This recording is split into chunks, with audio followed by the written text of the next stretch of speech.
Ah, yes. Hello. Welcome back to the Crimson Diamond. Where last time we collected rock samples.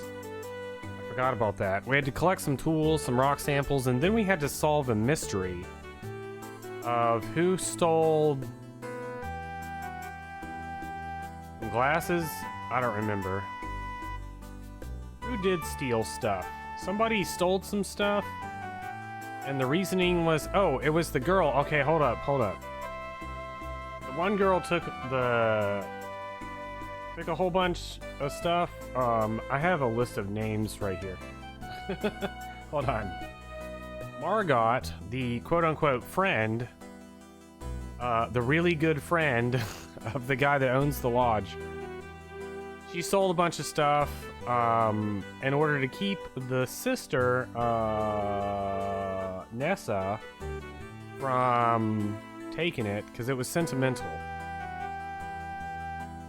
And for some reason Nessa took offense to this and murdered Margot. So we have a dead body and the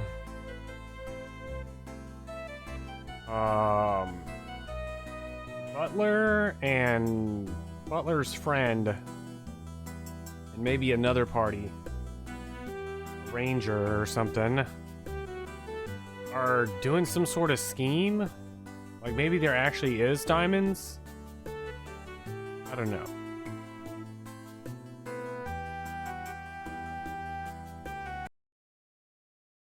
Ah, yes, the lack of music. So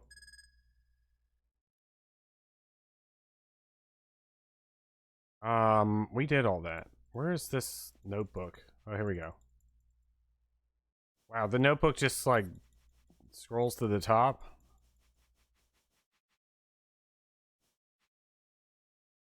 Investigate the jetty. Let's review. Any evidence of Mr. Richards' movements on the jetty? Oh yeah, Mr. Richards has disappeared. The Evans is the guy that owns the lodge. Now we need to I for some reason my brain was like, we need to point and click, but it's a typing thing. So we need to like examine the jetty. Hold on. My desk is cluttered with controllers. I should take a closer look and try to find some of his footwear too. It would be helpful to learn Mr. Richards' shoe size. I did see Mr. Richards on the jetty. I wonder if he or anyone else left any fingerprints behind. Can I place anyone else at the jetty? I'll need everyone's shoe sizes before I can figure that out. Alright. Examine jetty. Well, there's some splashes of liquid on the jetty. They don't appear to be water from the river. Yikes, look at all this broken glass. I can also see some scuffs and a wet shoe print. Ooh. Examine scuffs. The direction of the scuff marks appears to lead away from the jetty and into the woods to the north. And these scuff marks were made by rubber-soled shoes. Not sure exactly whose shoes made these scuff marks. I'll need to look into that. Mr. Richards could have made the scuff marks, but I'll need to find out what kind of shoes he wears. Oh, I better be careful and not stray too close to the edge of the jetty. Examine liquid. I can spell, I swear. Examine liquid. I see the word liquid and my brain is like liquid snake, solid snake, liquid snake, Metal Gear, like that. I just went through my whole brain. Let's see. Liquid here is yet to be absorbed into the dock. Even in the moonlight, you can see that it's golden yellow, and that it's whiskey. It is almost Metal Gear December. What a waste. Liquid on the jetty is definitely alcohol and not river water.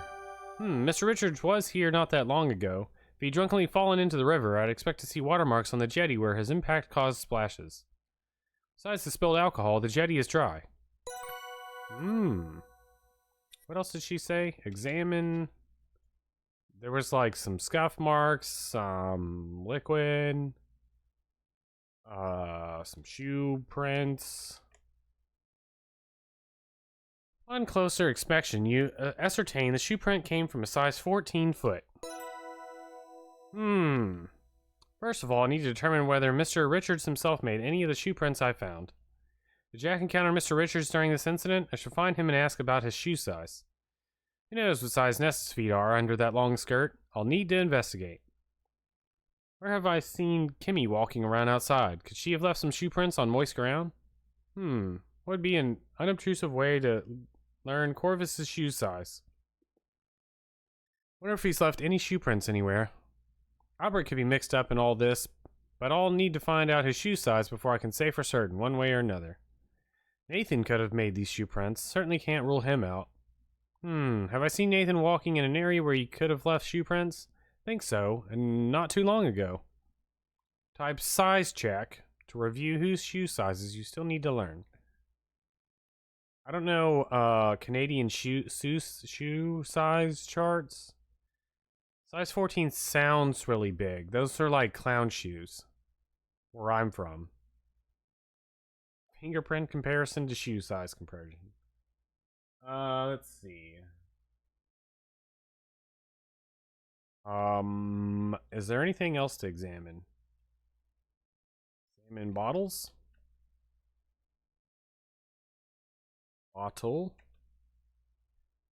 How do I move? There we go. Uh-oh.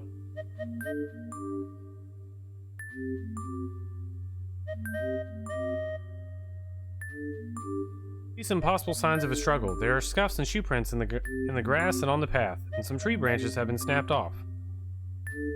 Look. You're now deeper in the forest. Luckily, there is a path to guide your way. Looking north, you can see the lodge. East is the smokehouse, west is scenic overview of the lodge, and south is the jetty. See little puddles of liquid haphazardly scattered along the path here, lit by the moon. The more you look at the scene, the more convinced you become that whatever happened at the jetty continued in this part of the woods. You see scuffs and shoe prints in the grass and on the path to the south and east. You can also see some freshly broken branches. I don't like the look of this. True. We should leave.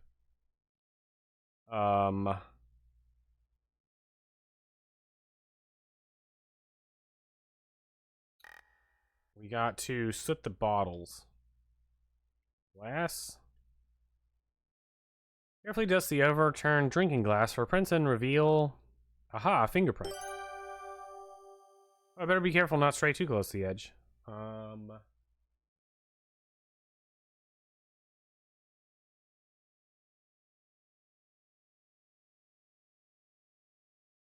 closer examination of the fingerprint you obtained from the overturned drinking glass, conclude that this is Evan's fingerprint. That makes sense. I did see Mr. Richards drinking out of this glass earlier.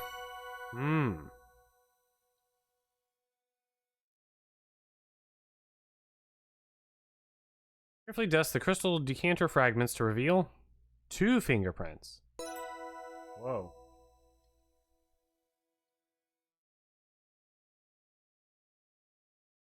After peering at the fingerprints on the broken bits of decanter, you conclude one of these fingerprints belongs to Evan. The other is Nessa's. Whoa.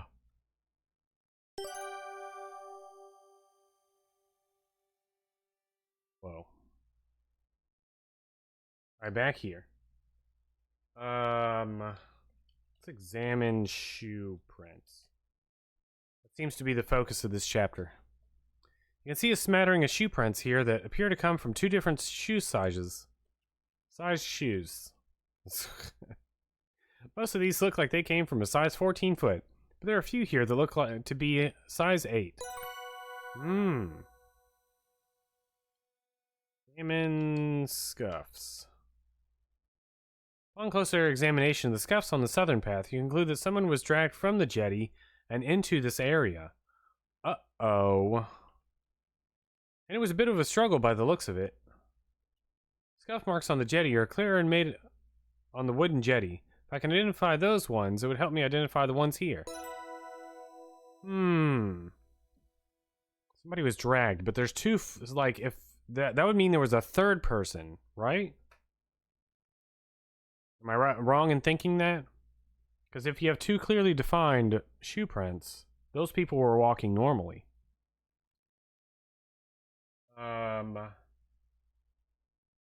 Examine tree. You can clearly see some long brown and gray hairs caught in the tree branches. Long brown and gray hairs, these look familiar. Fake hair. Take some of the long brown and gray hairs.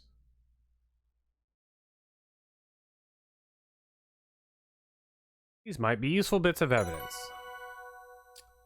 Could be dragged one way, and then the person walked back the other way.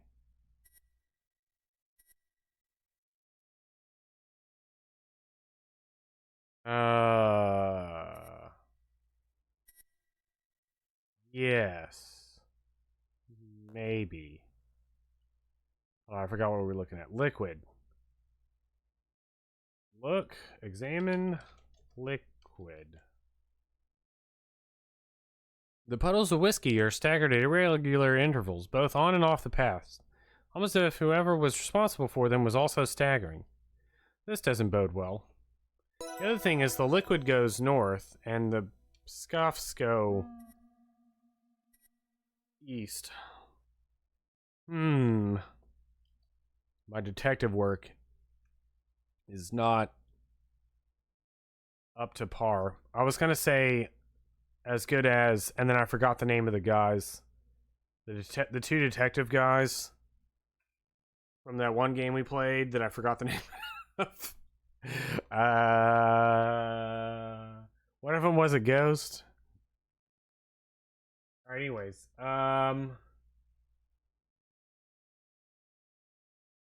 Head east. Joey Malone. No, that was a different one.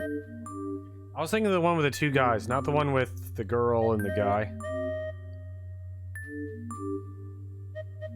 Where the one guy shot the other one. Yeah. I'm not as good at detectives as those guys. Those guys were the ultimate detective duo. I also forgot the name of the game. Anyways, hello? Hello? Signs of a struggle continue in the area around the smokehouse. The scuff marks and shoe prints continue along the path and into the smokehouse. The door to the smokehouse is shut tight, but you can hear some indistinct noises inside. Eek. Eek, eek. Eavesdrop.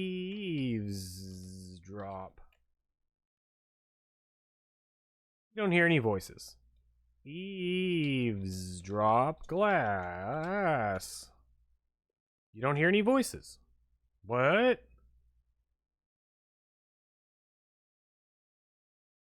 Listen with glass.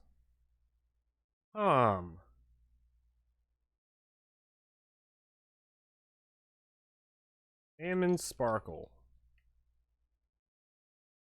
Tiny, shiny specks are the only visible in the moonlight. They're impossible to examine closely. Take sparkle. Minuscule specks are no longer... Look. Small. Orchard.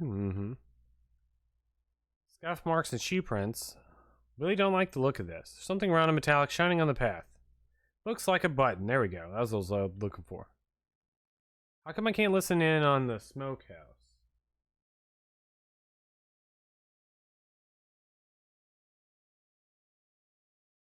It says listen with glass. But it doesn't really elaborate, so maybe I'm... maybe they're dead. Whoa. Examine button. There's a gray metal button with 4 buttonholes. Aha, so this button belongs to Corvus. Corvus was the lawyer.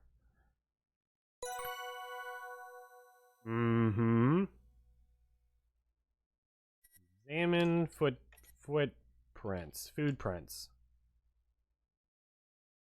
These shoe prints came from a size 14 and size 8 shoes. Seems like maybe Corvus and Nessa dragged the drunk guy, Evans, into here, and then covered him with salt. Which I think was not actually salt. It was something else. Diamonds? I don't remember. Salmon scuff marks. Scuff marks lead into the smokehouse. Uh-oh. Who could have made these scuff marks?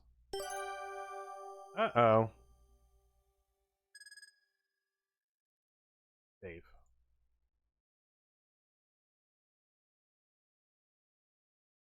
OD. You open the smokehouse door. Oh. Not who I expected.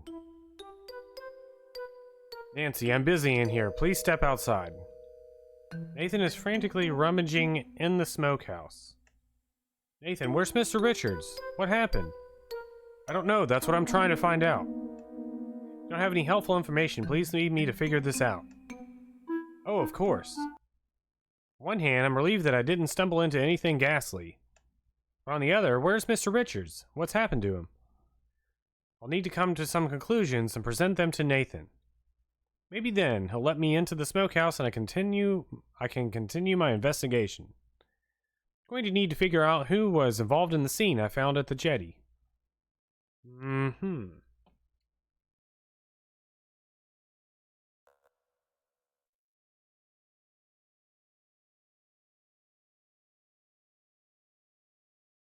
Wait, take button? No? Ah yes, take button. Pick up the round metal button. Welding. Right?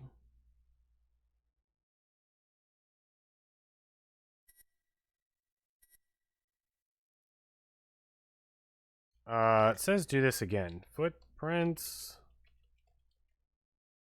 Footprints spilled liquid, but not sure who be. Could belong to Mr. Richards. If I check footprints again.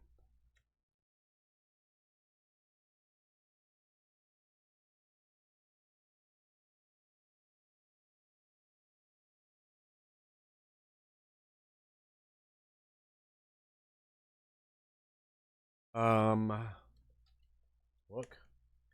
Large wooden bridge here, which either leads south off the property or north towards the lodge. Cattails line the riverbed. You can see the boathouse to the west and jetty to the east. Nathan and Jack have left shoe prints all along the riverbank. Oh yeah, I remember they were here earlier. We were like, hey, you ever eaten any cattails? And I was like, eat cat tails. Oh. Eat golf cart.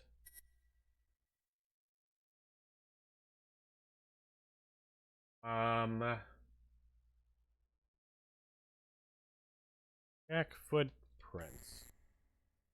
Even in the moonlight, it's easier to see the imprints Nathan and Jack made with their shoes. Examine footprints. I don't remember who is which side. Eat jetty. Jack was walking quite extensively on this part of the riverbank. These shoe prints are size 12.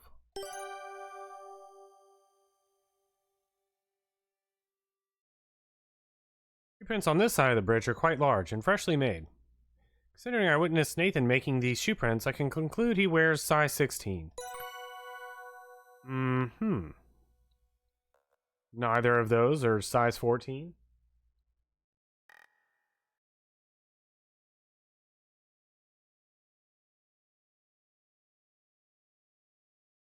Let's see. See if Nimi, was that her name? Left any shoe prints? Kimmy was her name. Nimi is a VTuber. Look. Steep cliff, blah blah. You can see a boathouse to east and the forest indication of carriage house to the north. You can see some shoe prints by the riverbank. Ooh. Whoa.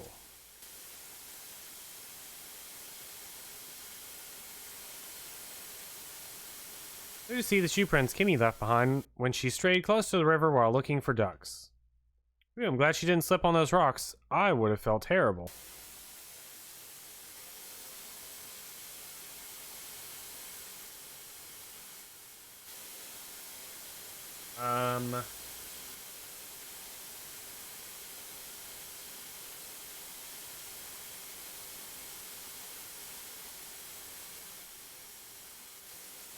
How do you find out her shoe size?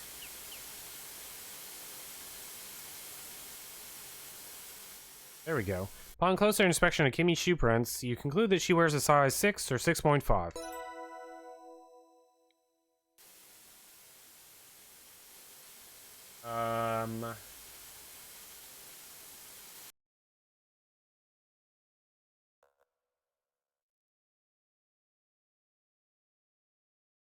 Was anybody here?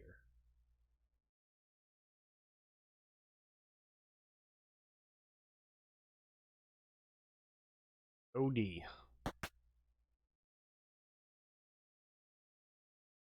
Have. Remember when we left the water on? It's still running.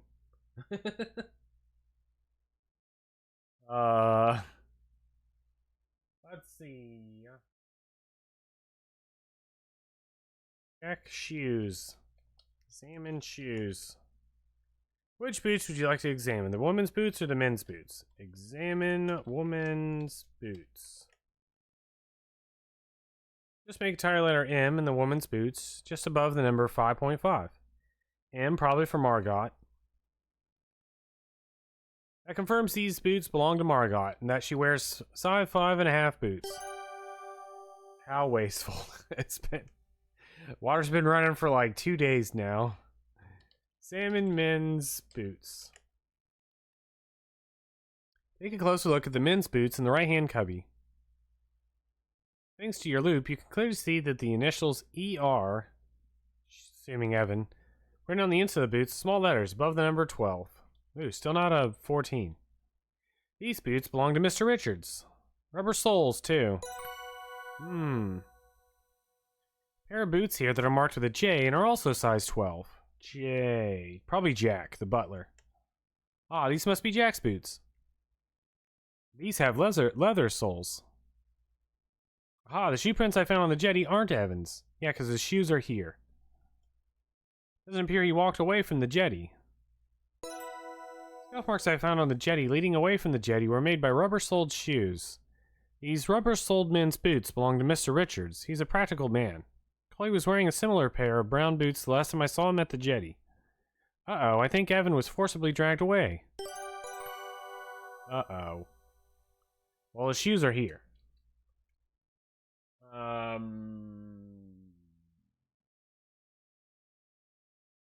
Head to the study.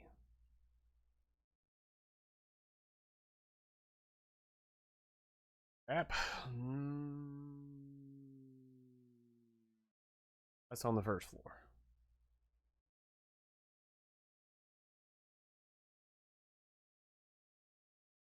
Drop. Don't hear any voices. Okay. OD. Oh my god, every time I see this like chair when we first enter, I always think it's a guy in a black cloak like searching through the drawers that are open, by the way. I would never leave anything open, and everything here is open. Big brain thought right there. Remember when I closed everything? And even Twig was like, yeah, what sort of person doesn't close everything?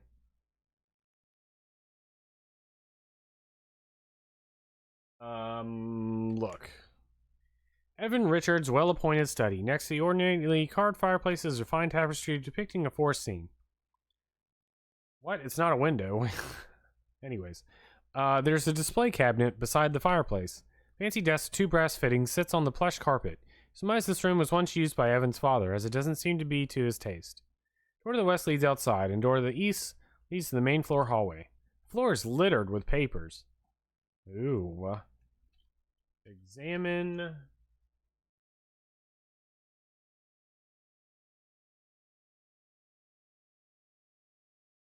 Someone has stepped on the documents scattered all over the lush carpet and has created very clear imprints of their shoes. Ah. I already know Kimmy's shoe size, so this shoe print must belong to Nessa. These shoe prints definitely came from a woman's shoes, judging from the heel, and none of the men have feet nearly this small. I'd say these shoe prints are a size 8. Nessa's shoe print matches one of the shoe prints I found outside the smokehouse. It's possible that she's involved in Mr. Richards' disappearance, but I need to verify that. Upon closer inspection, you think you can barely discern a couple of oily spots on one of the papers. Ooh.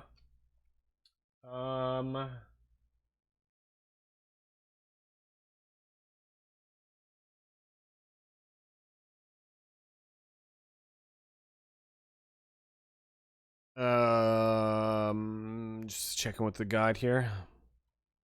Let's see.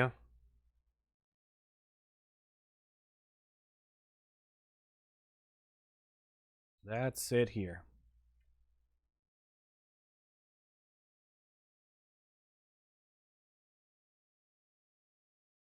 Head upstairs.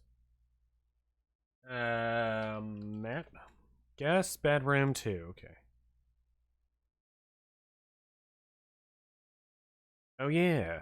This is where Jack and Corvus are staying, I believe.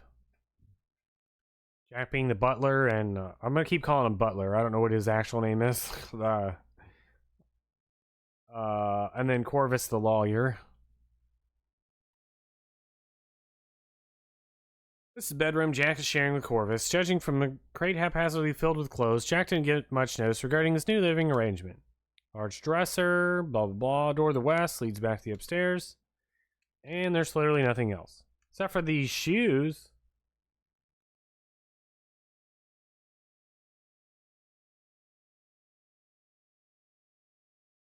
You peer into the shiny, well-maintained shoes. Thanks to the loop, you can read the size printed on their shoes, even though it's a bit faded.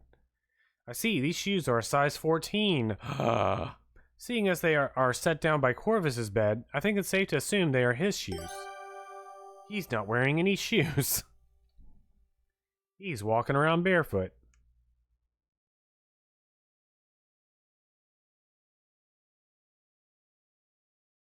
Let's see. Can I examine his bag? Hold on.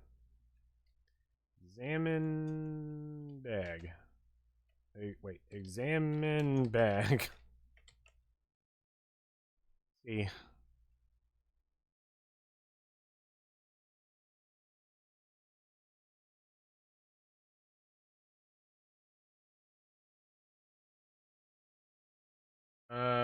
Servants' quarters.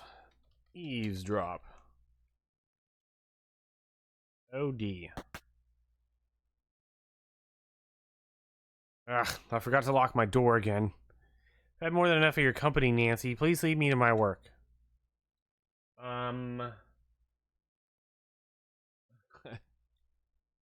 Open cupboard.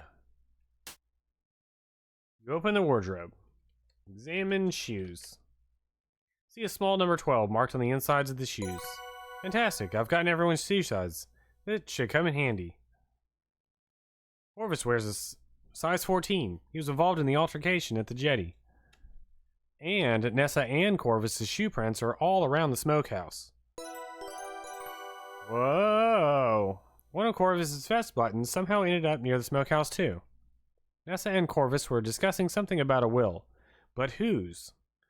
Oh, but I remember overhearing a conversation between them about looking for Evans and Nessa's father's will. Could this have something to do with that? I'm satisfied with my investigation so far. It's time to go inside the smokehouse and share what I've learned with Nathan. Close cupboard. I was not raised in a barn. I will, however, leave all the doors open.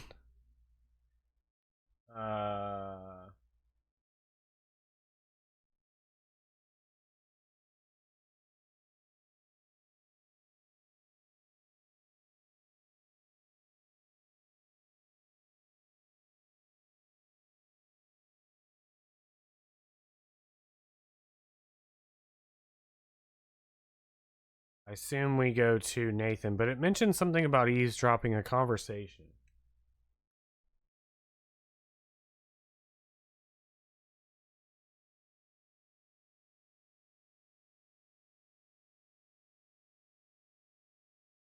Not abide these unwelcome incursions into my quarters. Seek out more amendable guests. Talk man. What do you want now? Tell man a story. Can't use story in this game. Okay. Good evening, Albert. Can I assist you with your field report? I'd love to learn a thing or two from you. Can't spare any time to instruct you. I'm a very busy man. Closed door. Locked door. This is Albert's room. You have no business locking him out of it. I'd be locking him in it. Okay. Lay down on bed. Dang. Sleep on bed. You aren't tired right now. Well, well, well. Open door. Leave.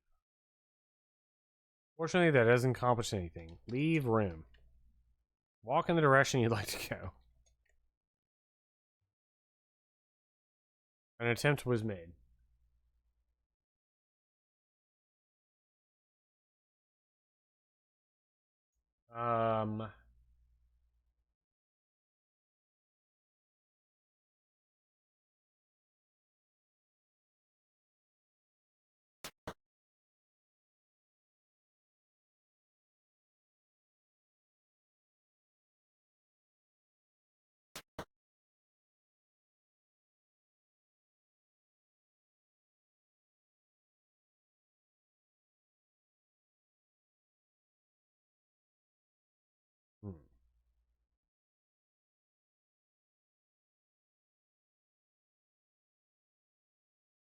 This is supposed to be a conversation with Albert and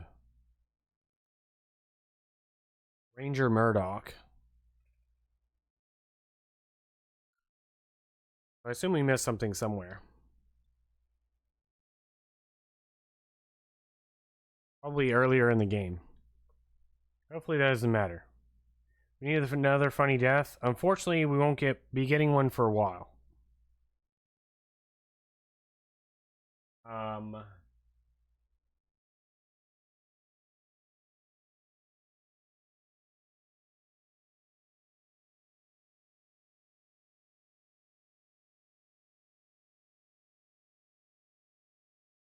OD.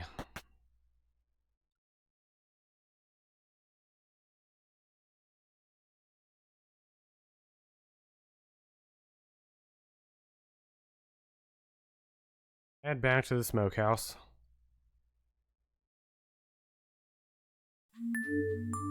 Nathan, I have a theory about what's happened to Evan. I'm listening. There are shoe prints all over the jetty, leading into the smokehouse. Yes, I saw those, but I have no idea who those could belong to. I do. I did a bit of detective work and learned that the shoe sizes of everyone in the lodge. You did? I certainly did. And according to my findings, I've concluded that Nessa and Corvus dragged Mr. Richards off the jetty and into the smokehouse. That makes a lot of sense to me, Nancy. But where is he now? That's what we need to find out. You're absolutely right about that. Please let me take a look in here and see what I can find. You've done very well, Nancy. Maybe you can figure out where Evan is now. So far, I've come up empty-handed.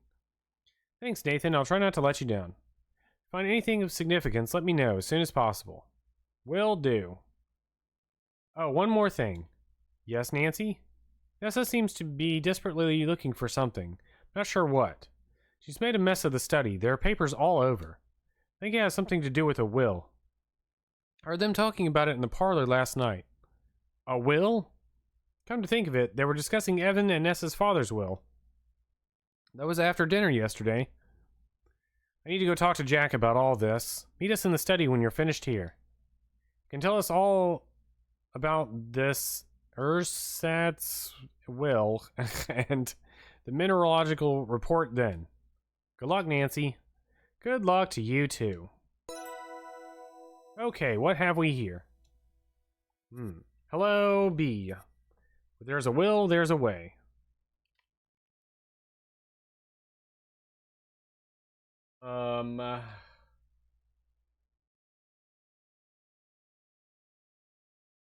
Look. Blah, blah. Smokehouse is in disarray. Debris covers the table and floor, and there might even be something on the wall. Eek, what happened here? Look wall. Rough stone walls of the smokehouse, much like the floor, have been blackened by smoke. You can just barely make out a symbol low on the wall and under the table. What could that be? A symbol. I immediately thought of BLR. Let's see. Examine floor. Thanks to your loop, you can clearly see that the yellow fibers on the floor of the smokehouse are from hempen rope. Fibers have broken off into small twisted strands, possibly caused by friction. What and who could have done this? Could it be that Mr. Richard was tied up here in the smokehouse? Uh-oh. You also clearly see cookie crumbs on the floor. These look like crumbs from the cookies that Jack was baking earlier. I even see bits of jam. Mr. Richards was most likely dragged into the smokehouse and kept here briefly. But where is he now? Could he have hidden some sign in the smokehouse that would indicate where he was taken? You have a cookie right now? Uh-oh. Are you the murderer? Examine wall. Symbol marked and something sticky and red on the smokehouse wall. Symbol appears to be a circle within a circle. Smaller circle is copiously filled in with red substance. Uh-oh. I wonder what that symbol, or I wonder what the symbol is painted with. It's definitely not paint. It's sticky, drippy red, and a bit chunky. Eek. It's jam. There's a strange symbol painted on the wall. A circle within a circle, with the inner circle a solid red color. What could this mean? Wonder what the symbol is painted with. It's definitely not paint. Definitely jam. Or a mystery fluid. Or blood. Smell wall. Wondering if you'll regret it, you carefully smell the dripping, sticky-looking red symbol on the wall. Oh, it smells like raspberries. Well, that's a relief. It's raspberry jam. Or blood.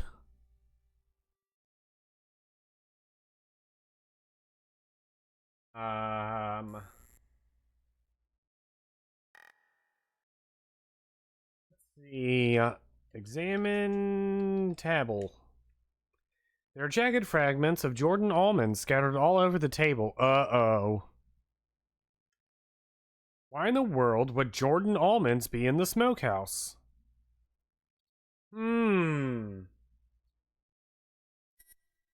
Just Jordan.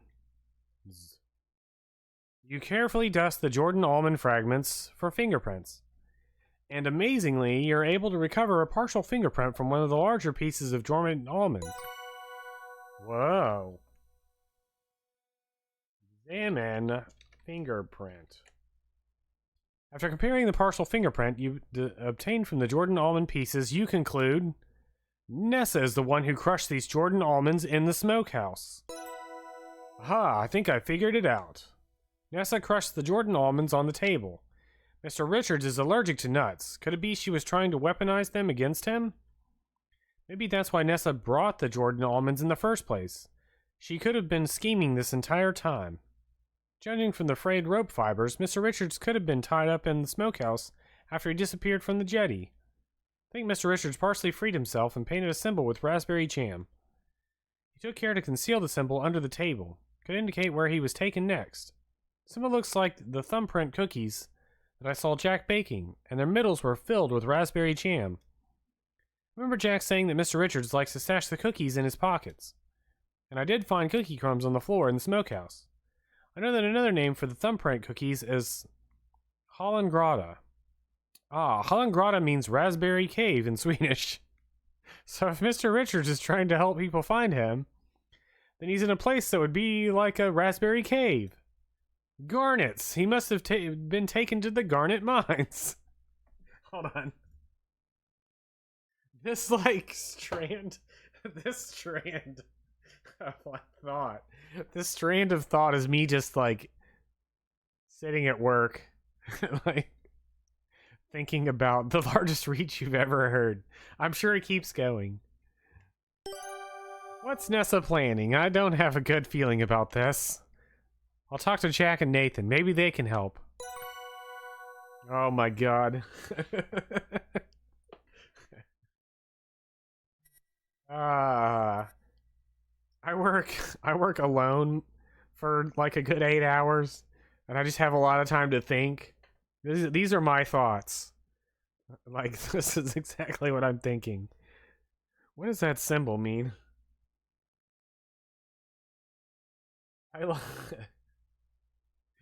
Oh my god.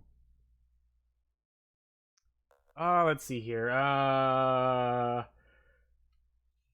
Take almond.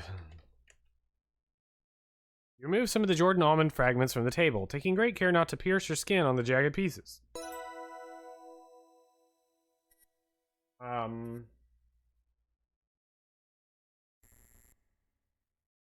Leave. Whoa.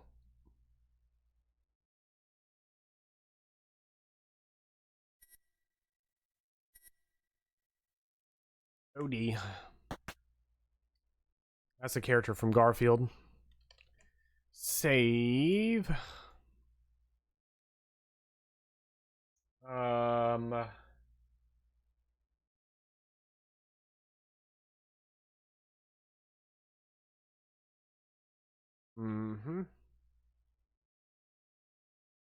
Wait.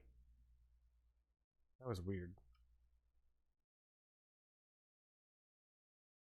Very weird. Let's see.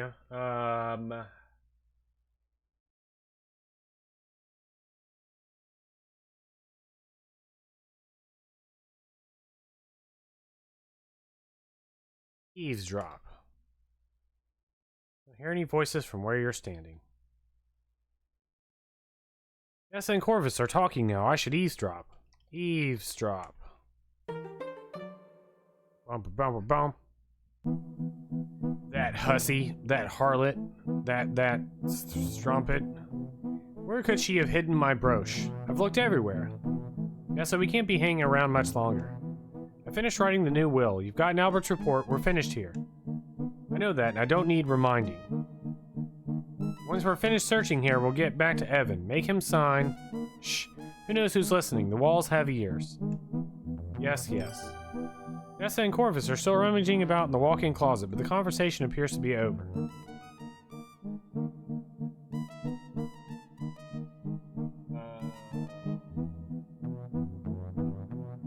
Corvus wrote a new will. I should see about that. Bet he's got it stored in that satchel of his.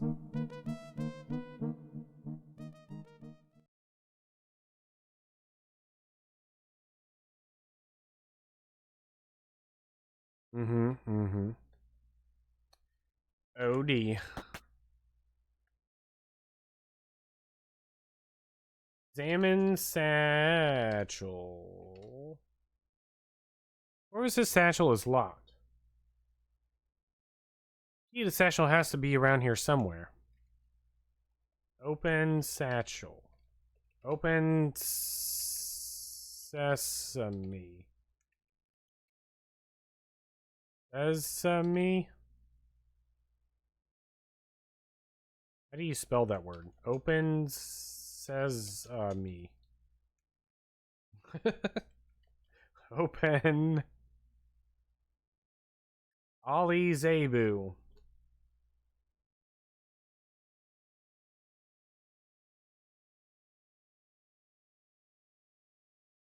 Alright, well, search bed. Methodologically search in the bed, under the bed, and even under the pillow for Corvus' satchel key. Suppose under his pillow would have been obvious and not particularly secure. Didn't find it on my first try, but I'm just getting started. Search rug. The whole rug. Carefully examine the carpet. The rich hues of crimson and gold are a little faded by the window, but retain their beauty in areas that haven't reached years of direct sunlight. You also lift up the corners and edges of the carpet to see if anything has been concealed. Find nothing but a remarkably well-preserved carpet backing and an abundance of dust. Not here either. I should keep looking. Search Left bed. I thoroughly searched in the bed, under the bed, and even under the pillow for Corvus' satchel key. Suppose it wouldn't make much sense for Corvus to hide his satchel key in Jack's bed. Now that would be the perfect place to hide it. Still, it's good to be thorough. Where's the satchel key? There's only so many places it could be. Search. Chair. Carefully examine the chair. You look under the chair and between the cushions where objects may have fallen. Nothing unusual or notable here. Not about to give up yet. Not until I'm satisfied I've performed a thorough search. Examine desk. Hold on. Meticulously examine every surface for hidden seams that might indicate a secret compartment. You wrap the wood around with your knuckles, but the desk is built solidly as it seems. It's a lovely desk, but it doesn't contain what I require. I also thoroughly examine the chair beside the writing desk, and it also yields nothing. Satisfied with my search for the key to Corvus' satchel. I don't think it's here. He's got to be carrying it. Now the question is, how do I get it?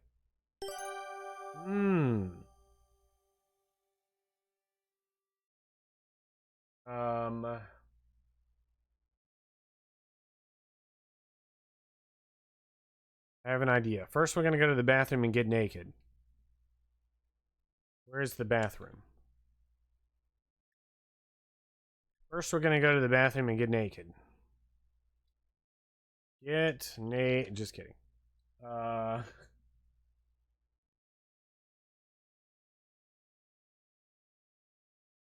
Turn faucet.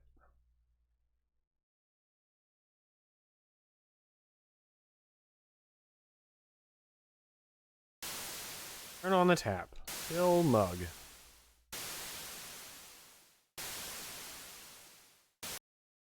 Fill the blue mug with water from the tap. Turn off water. Faucet is already off. Interesting. Let's save.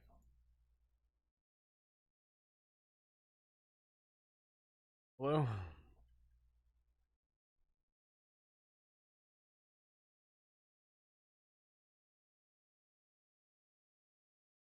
Love this solution.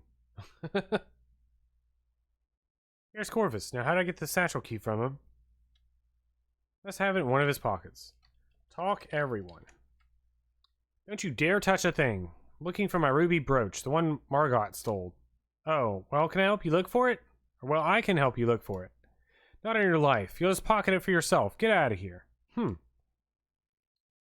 Talk, Corvus. Mr. Shaw. Not right now, Miss Maple. Can't you see we're busy?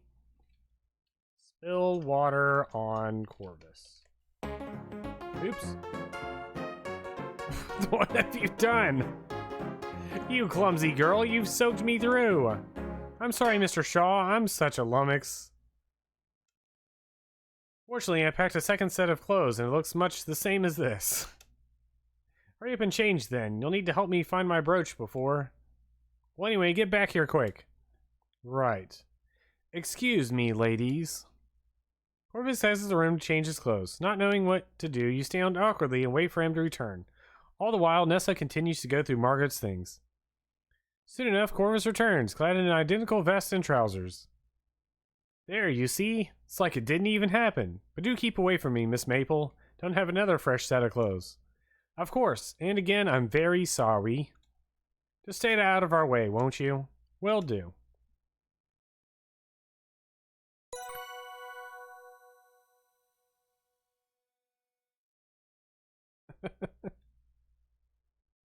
Man.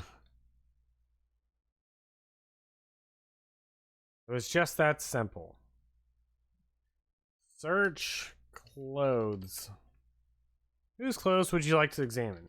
Search clothes Corvus. Search Corvus. Corvus clothes. I can spell. Corvus's clothes are finely tailored and kept immaculately clean. The vest and trousers is decidedly damp. You feel a twinge of guilt. Oh, one of the metal buttons on the vest is missing. The guilt is somewhat assuaged by the gratification you feel finding the key to Corvus's satchel in his left vest pocket. Mm-hmm. Unlock satchel.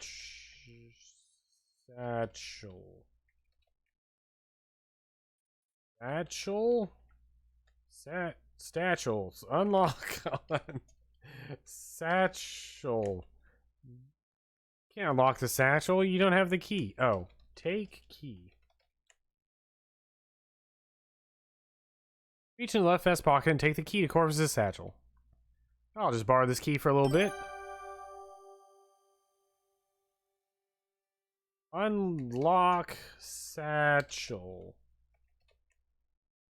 You unlock Corvus's satchel. Mm-hmm.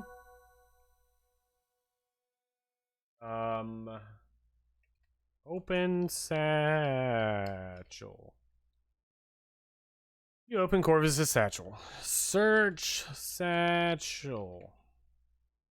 You examine the contents of Corvus's satchel. Aside from pens and a few personal items, there are 2 documents that draw your eye. There's a mineralogical report in here signed by Albert. There's also a will in here. Uh-oh.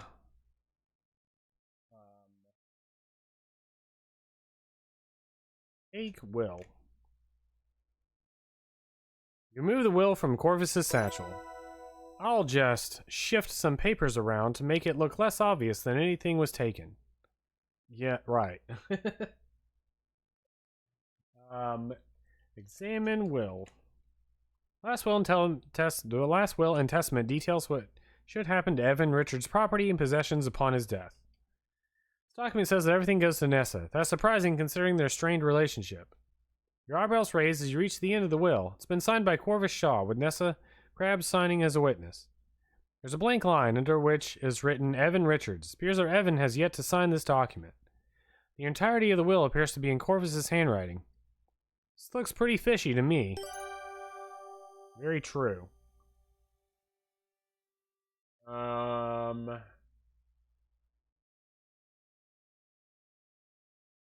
Search satchel. Blah, blah, blah, blah. There's a document that draws your eye. There's a mineralogical report. Oh, yeah. Take report.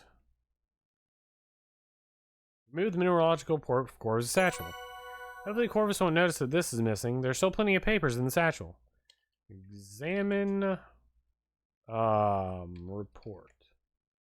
Carefully studying the report, you're surprised to conclude that despite the gorgeous penmanship and Albert's restless florid signature, it's extremely poorly written. This is nearly nonsense. It reads like Albert inserted mineralogical words at random without knowing their meanings, and he's trying to hide this fact with fancy language. Even still, I have a hard time believing that this report was written by a mineralogical expert. Fine paper and fancy seal might fool a casual observer, or hurried government officials eager to rubber stamp stacks of paperwork off their desk. The report does conclude that the land on which Crimson Lodge is built is rich with diamonds. Interesting. I should ask Nathan about this report. He should be familiar with the geology of the area. I was not raised in a barn. Close satchel. You close Corvus's satchel. Lock satchel. You lock Corvus's satchel. Return key. Slip the satchel key back into Corvus's vest pocket.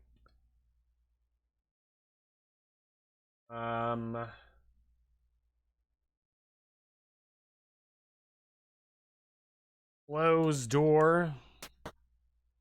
I was never here. Odette was here, though.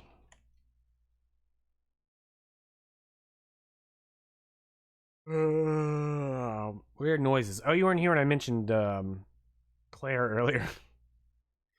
Mm-hmm.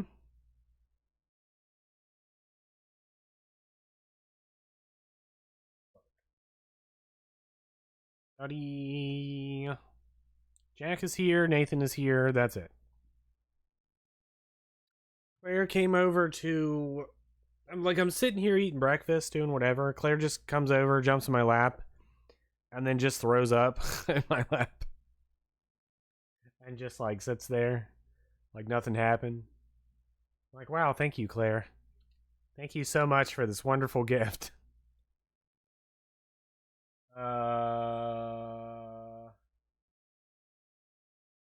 Ask Jack about almonds. Talk to Jack.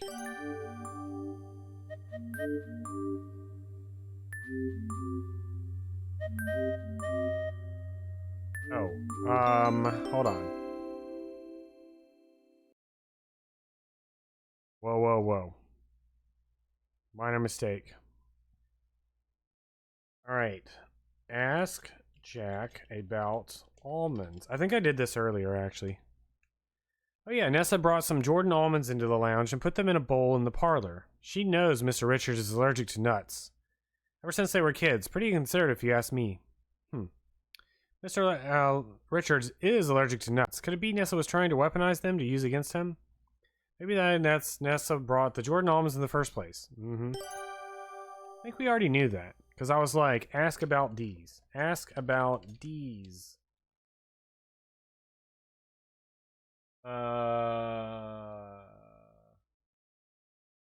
Ask Jack about Hollengrot. Can't say I got much to say about that. Ask Jack about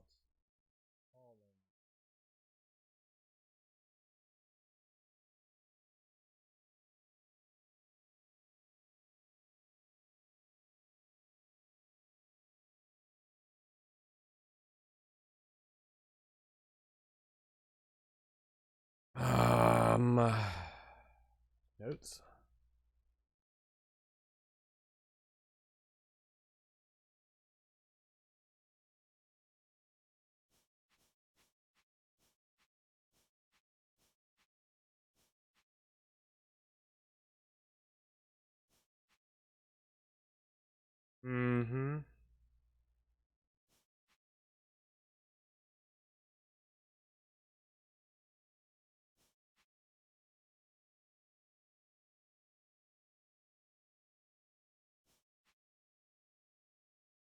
Maybe I just ask him about the mines.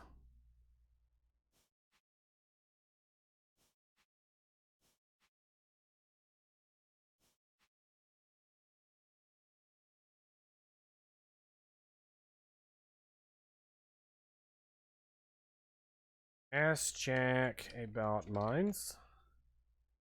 Nah, those were before my time. I don't know where the garnet mines are, so don't bother asking. Dangerous place, mines. Stay away. Ask Nathan about mines. Southers have mined these lands before. They mined garnets that they crushed into abrasive powder. Once it became unprofitable, they left. That was about 30 years ago. We worked hard to erase the vestiges of those mines and restore the wilderness to its natural state. So the area is a dangerous place that is best avoided. Ask Jack about caves. Cave. Ask Jack about garnet mine. Ask Jack about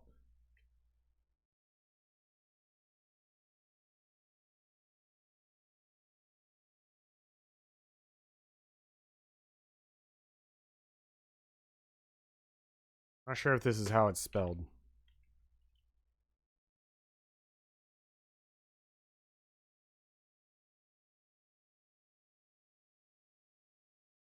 Ask Jack about ate cookies recently, yeah. Mr. Richards eats tons of them, keeps them in his pockets even. They're called thumbprint cookies in English. But they're also called Hollengrata. That's a Swedish word. What does Hollengrata mean? Alright, it means raspberry cave. Oh. Ah, Hollengrata means raspberry cave in Swedish, so if Mr. Richards is trying to help people find him, he's in a place that would be like a raspberry cave. What is Nessa planning? We already, learned about this, I guess? I don't know. Also, I looked up Hollengrata. I think I've had these before. I wasn't really a big fan. I love when we have the same revelation. Several times in the same room.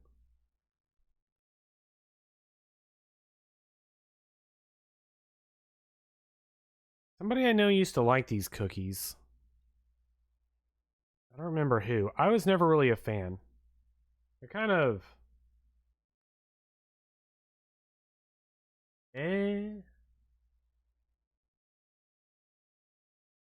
Alright. Talk to people.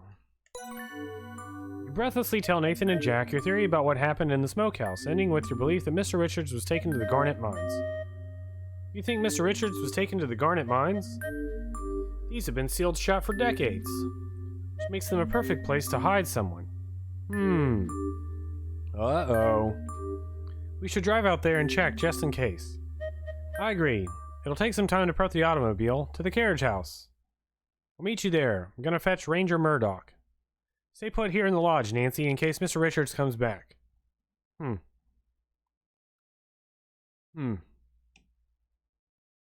but then how did he end up in the mines if we have to drive there? How did Nancy and Corvus get him there? Well, I'm certainly not just going to wait around here. I'll convince Jack and Nathan to take me with them. They need all the help they can get. Whoops. Whatever she just said. Review. Maybe I should take a closer look at Albert's room.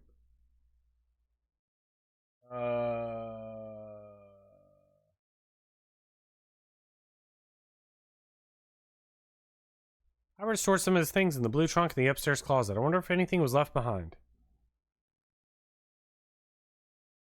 Eavesdrop. Oh. OD. Why'd they lock me in here? I mean, why'd they close the door?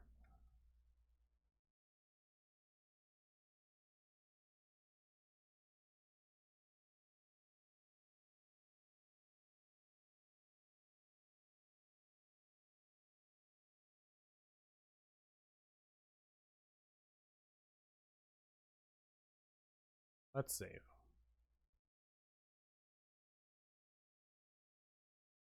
Margaret told me Nessa's ruby brooch is hidden somewhere in here. Nessa tore this room apart looking for it. Wonder if it's still here. Put on green hat. Rather fond of your green hat. Feel no need to replace it.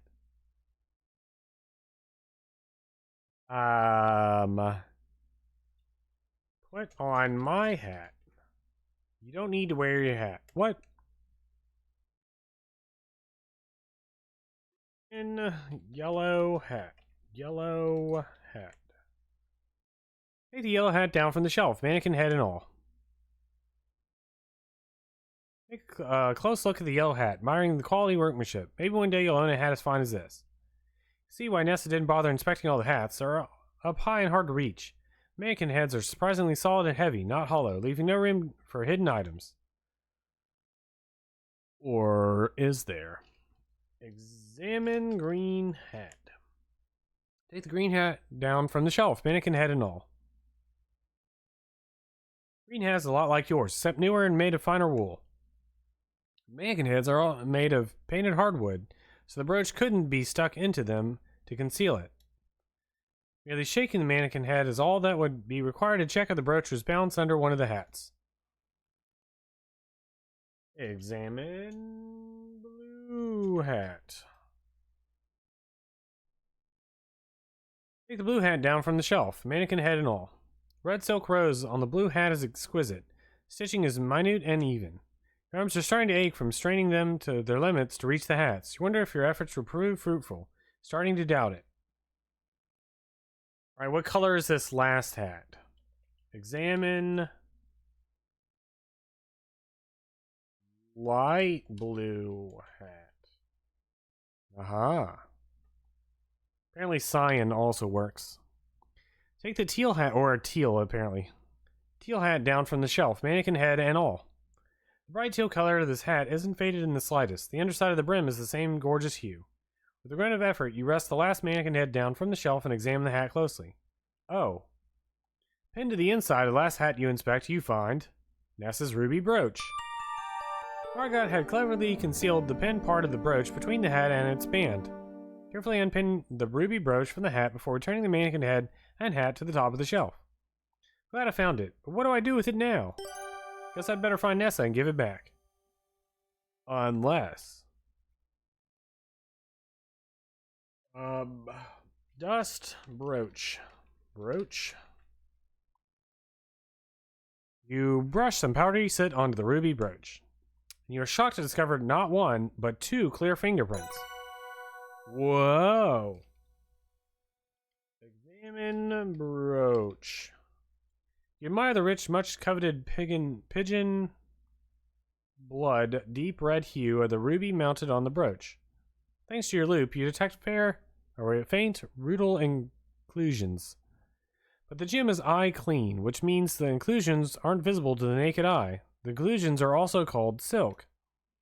You revealed 2 clear fingerprints on the ruby cabochon.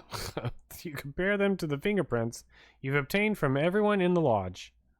One of these fingerprints belongs to Margot, which comes as no surprise. She admitted to stealing Nessa's brooch. The other fingerprint belongs to Jack. I should ask him about this.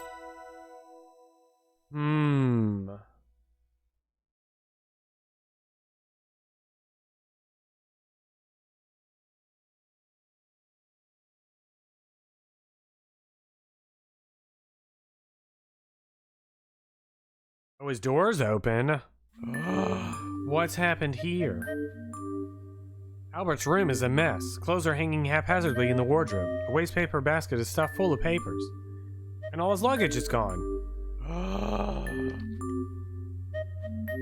Gasp. Whoops.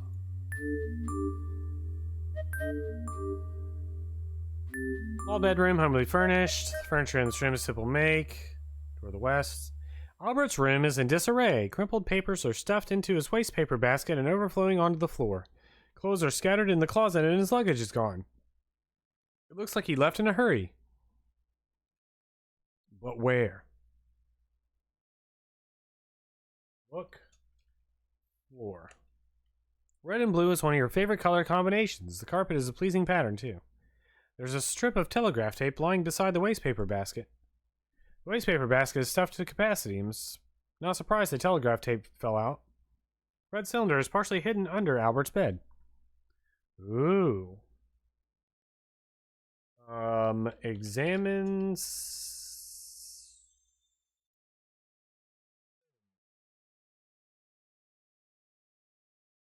Examines the cylinder more closely while it's center of the bed isn't yielding any additional information. Well done. Take cylinder.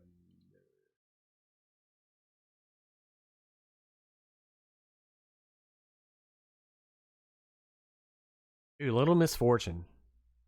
That's a good game. You reach down to retrieve the red cylinder from Albert's bed. Uh-oh. I think this is a stick of dynamite. Yup, it's a stick of dynamite. Looking at it makes you sweat. Dynamite is not a standard piece of mineralogical equipment. Uh-oh.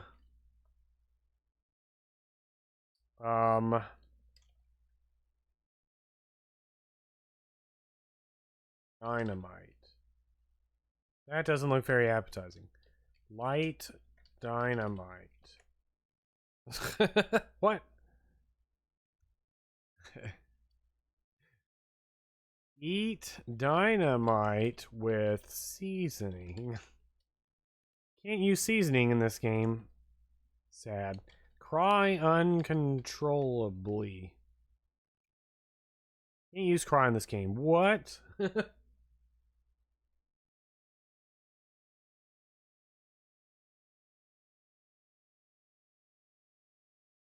Oh man, I want to see how hard I can cry. B, when I suggested you played Little Misfortune, that's because I was thinking to myself, that game is like watching a stream of like that whole game is like just watching a stream of yours. All these things like go on, everything happens. Then you cry uncontrollably and cut the stream. And it happens. It's every stream, every time. It's Little Misfortune. That is, if you were a fan of Little Misfortune, follow Croverfield on Twitch. Let's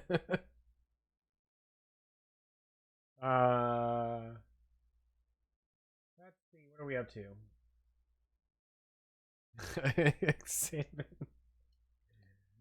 Examine clothes.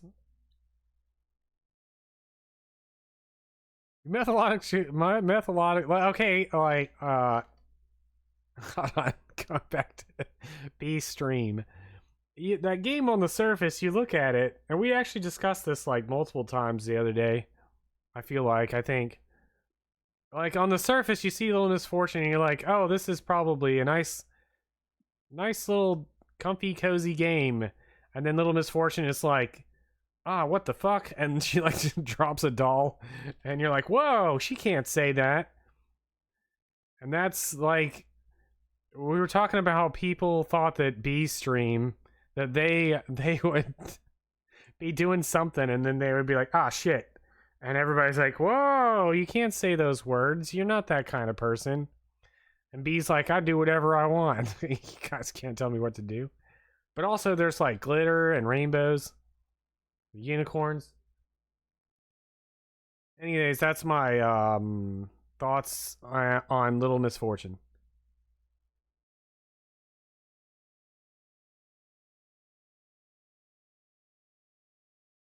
Can't swear in front of B.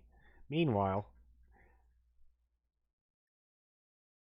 I should replay Little Misfortune. That was a good game. It had lots of different options for doing things too. I don't remember our original playthrough.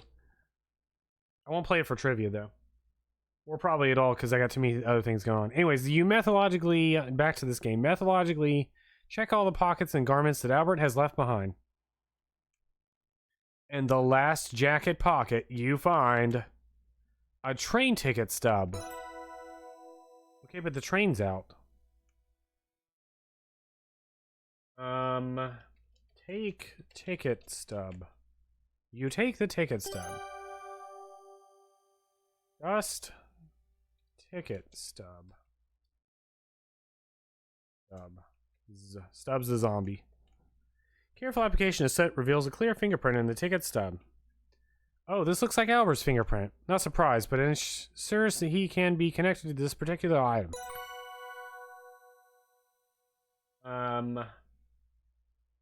Search left drawer.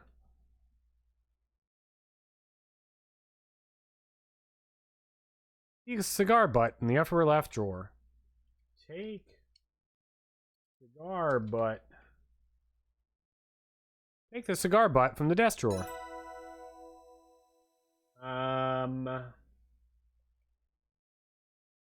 Dust. Cigar butt. There were oily smudges ringing the cigar butt. After a generous application of scoot, there are now sooty, oily smudges ringing the cigar butt. Looks like fingerprints got smeared as the butt was being twisted to put it out inside the drawer. Glad I tried, though. Well done. Somebody had that cigar in their mouth for extended periods of time. We just covered it in our fingerprints.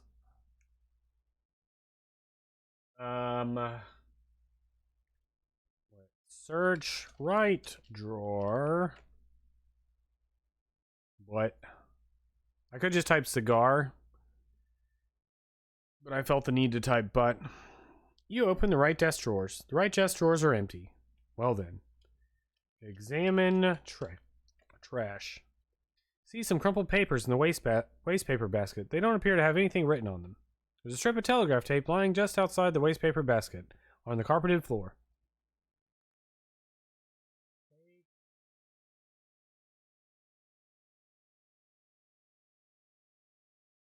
Examine books.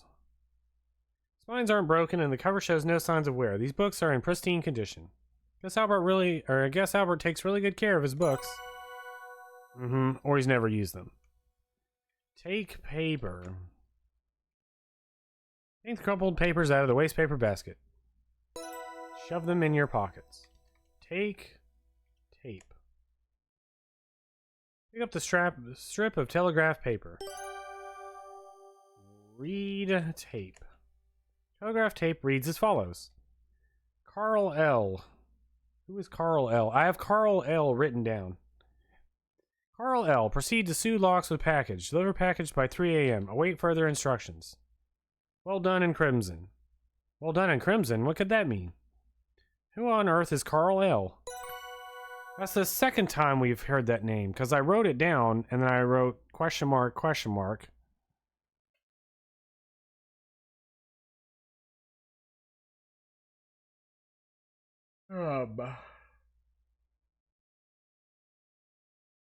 Salmon paper.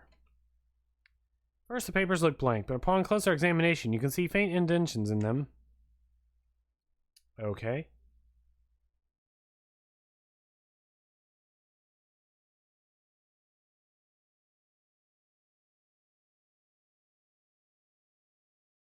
Albert stored some of his things in the blue trunk in the upstairs closet. I wonder if anything was left behind.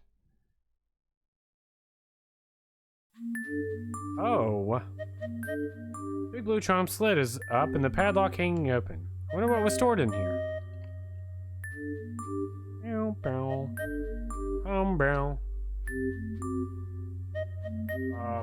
Look. Blue trunk is partially open and the padlock is dangling open. Oh, wasn't Mr. Respa storing his things in there? Search blue chest. Peer into the blue trunk. There's some old, threadbare linens lining the interior and obscuring the trunk's bottom. But by methodically feeling around inside, you discover...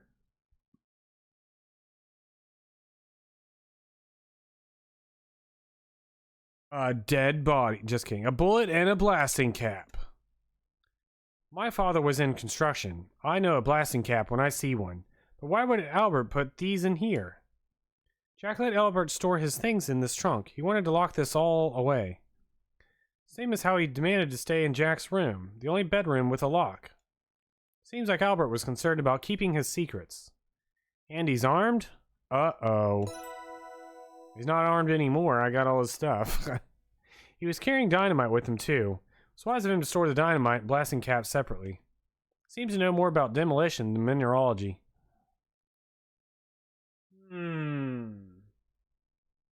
Dust bullet.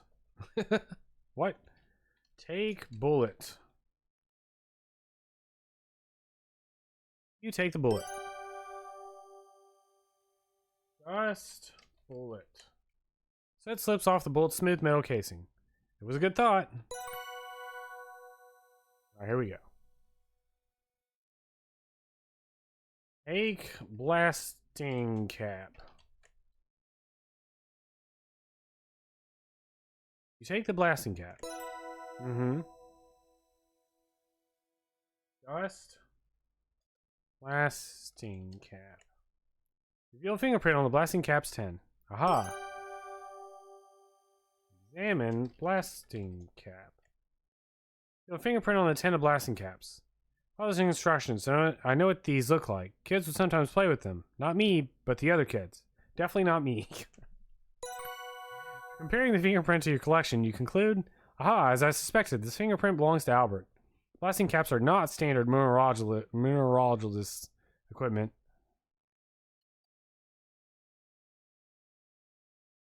Let's see. Attach blasting cap to dynamite. Sorry, you can't do that. Blast dynamite. Can't use blast.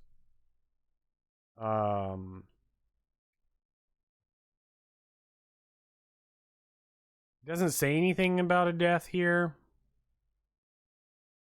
What if? Explode self. 10 of blasting caps used to detonate larger explosives. There's only one left. Think I'm getting the picture here. Albert isn't who he says he is. I believe he's headed to the Sioux Locks to sabotage them with explosives. Found a bullet and a blasting cap in the blue trunk. Albert is probably armed, and is fairly well acquainted with how to use explosives, seeing as he knew to store his dynamite and blasting caps separately. Doesn't bode well. And I think he tossed my luggage out of the train to eliminate my field kit, so I couldn't interfere with his sham field work. Oh. Need to head to the carriage house and tell Jack Nathan and Ranger Murdoch.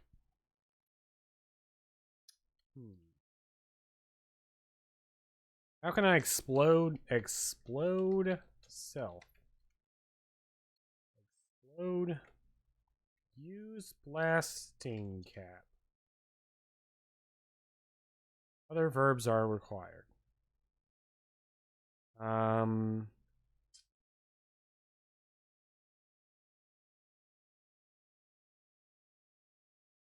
Can't think of anything else. Well, it doesn't say I can do anything here anyways in this guide. But what if? Eat blasting cap. Doesn't look very appetizing. Well, fine then. Examine padlock. Combine, that's a good word. Padlock is still in very good condition. It appears to have spent most of its life indoors, attached to the blue trunk, possibly in this very closet. Ah, I think I see an oily spot on the padlock next to the keyhole. Combine blasting cap and dynamite. Can't use combine in this game. Can, however, dust padlock. Look links to a fingerprint on the surface of the padlock. Aha! Examine fingerprints.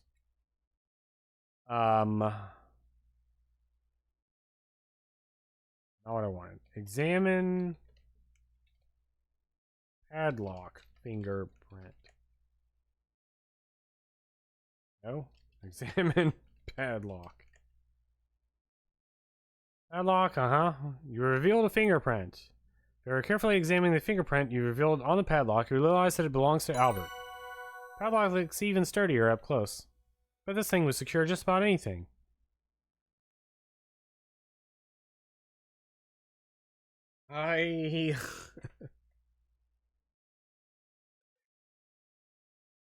Ooh, excuse me. I know that feeling, GBA. I've been typing all day. All day. This whole stream. I don't even know what if any of the words I'm typing are actual words.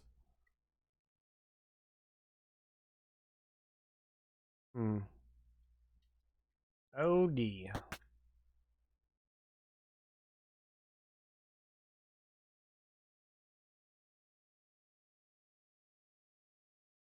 Is that dynamite? Like both the means and the inclination. What? What do you mean? Why can't I set dynamite?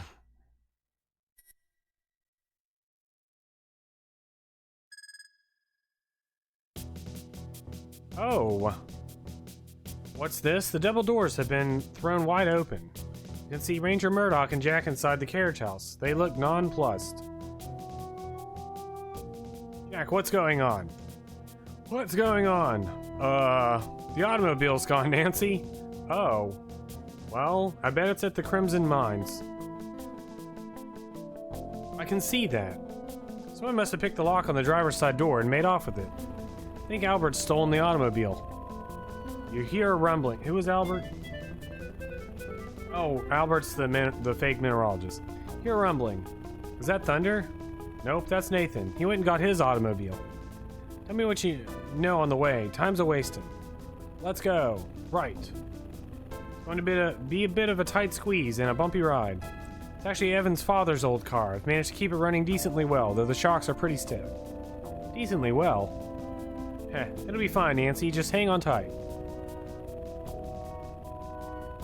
See? Turn the lights off. Close the doors. They're not racing a barn. Y'all pile into Nathan's automobile and head for the mine. Mr. Cardinal, I'm sorry we couldn't meet under better circumstances. I understand your reluctance to be involved with the authorities. It's entirely justified. Evan's endangered. I will help my friend. We can figure out the rest later. I'll safeguard you from any consequences of going off reservation, I promise. Let's deal with that later. I think Albert's stolen the automobile. You do? What makes you think so, Nancy? Albert's luggage is gone, and his room is a mess. It looks like he left in a hurry. Albert had so much luggage, and Jack said it was very heavy. Sure was.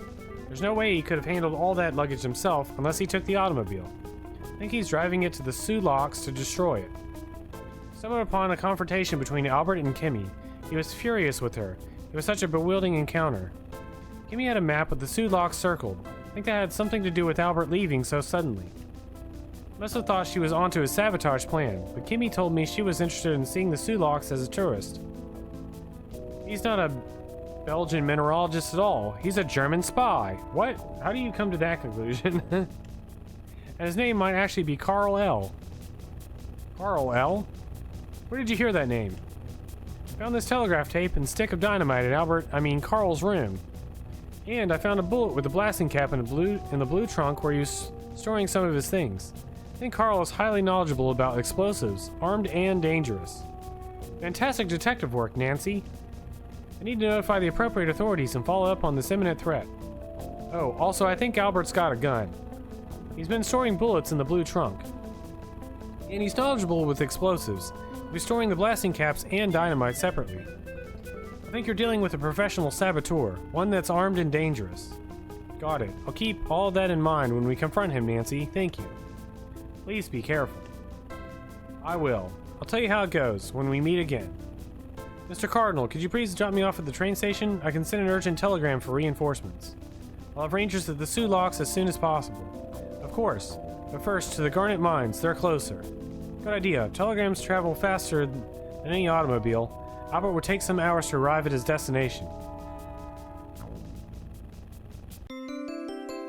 Nathan stops his automobile as close to the Garnet Mines as he dares. The ground is rugged, and any roads leading to and from the area have fallen into disrepair many years ago. A bit of stealth is imperative as well. You wouldn't do for Nessa and Corvus to be alerted to your presence. Consequences for Evan could be dire. You and Jack watch Nathan turn the automobile around and head to the distant train station. It's all up to you now. Excellent job. Kudos on your thorough investigation technique. Mine entrance has been blasted shut. This can't be where Nessa and Corvus took Evan. Oh no, my theory's wrong. Nancy, wait a minute. This is the closest entrance to the mine. They were on foot. Not to mention this is fresh rubble. Most likely they did use this entrance, but the entrance collapsed after them. Abandoned mines are dangerous places. We have to be careful. Whoa! Chapter 6? Confrontations.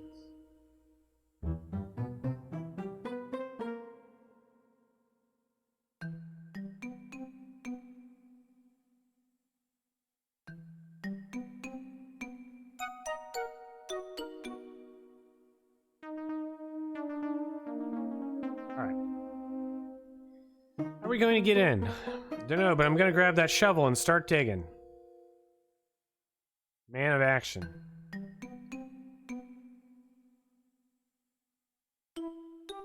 Jack starts digging at the rubble at the mine entrance. I've got to help Jack with this. Game has auto-saved. I'm also going to save.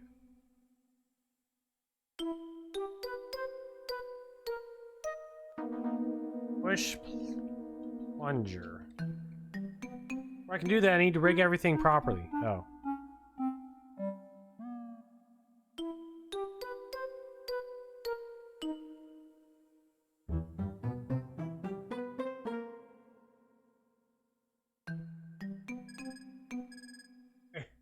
There's two ways to get inside. One is to dig, and the other is to set up the blasting thing. You have either option. Of course, digging is apparently easier because you just type dig with trowel. And the other one requires like 500 items, which we've collected. And we actually blow up the thing. So here we go.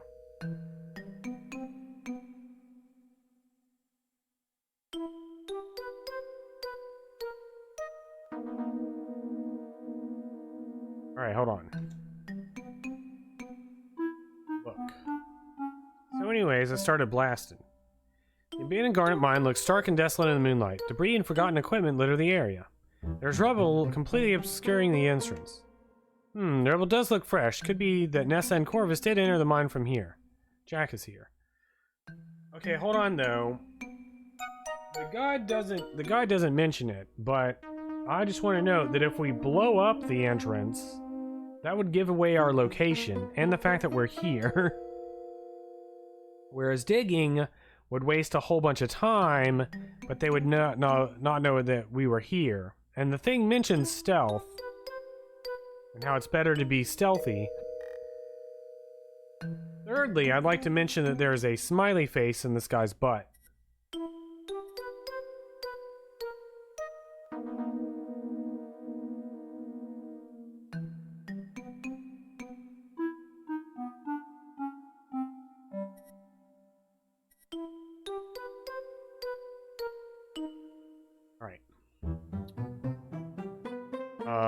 Take wire. You take the reel of wire. Wonder if I can figure out a faster way to clear this rubble. Disclaimer: the developer of this game assumes no responsibility or liability for any errors or omissions in any processes depicted, particularly dangerous ones involving explosives. Do not attempt anything in this game in real life. Do not attempt anything. Alright. Why wouldn't it let me do this before? Attach blasting cap to dynamite. Carefully insert the blasting cap into the dynamite. Attach wire to blasting cap. Stick the end of the wire into the blasting cap, which has been inserted into the dynamite. Well done. Ask Jack for some wire cutters. Would you happen to have any wire cutters, Jack? I do, actually. Perfect, may I borrow those? Sure thing. Here you go, Nancy. Wire cutters. Thanks. Cut wire. Using the wire cutters, he snipped the wire from the reel. Attach. Whoops, not attack. Attach wire to plunger. Oh. Take plunger. Take the plunger detonator. I'm gonna figure out a fast way to clear this rubble. Attach wire to plunger. Insert the wire into the plunger's detonator. The explosive is rigged. It's time to set it off. Oops. I think it said autosave. Did it say? Yeah. It autosaved for some reason. Push. Plunger. Here it goes.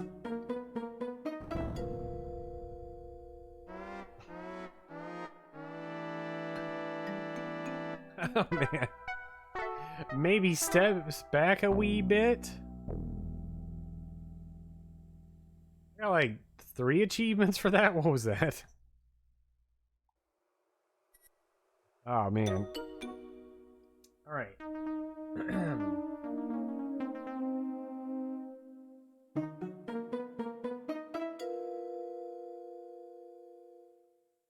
Place dynamite and rubble.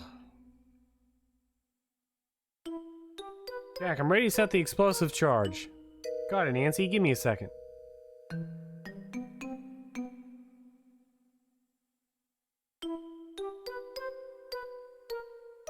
Ready. Carefully place the rigged dynamite close to the rubble. Okay, we're all set.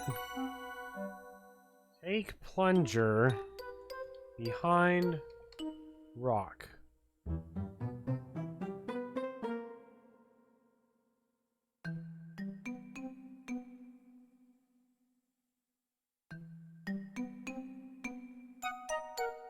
Taking the plunger and place it out of harm's way. Fortunately, the wire is long enough. Push plunger.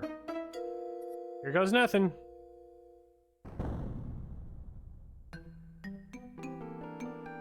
That was a bit anticlimactic. Well, it was only 1 stick of dynamite after all. Yeah, 1 stick can only do so much. Did it actually clear anything?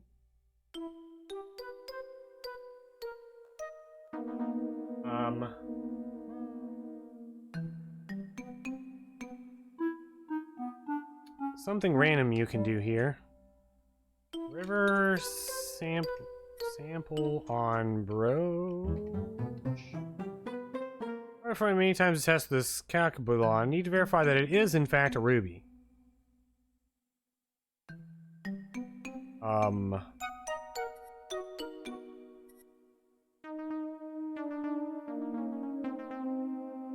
Where's this? There's some scratches in the ruby Cabicon. These aren't natural inclusions. Oh. You revealed 2 clear fingerprints. Little smudge. She's still able to compare them to the fingerprints you obtained from everyone in the lodge. Yeah, Margaret and Nessa. I mean Jack. Oh yeah, we're supposed to ask Jack about it. I should ask him about this. What on earth is in my pockets that could have scratched this ruby?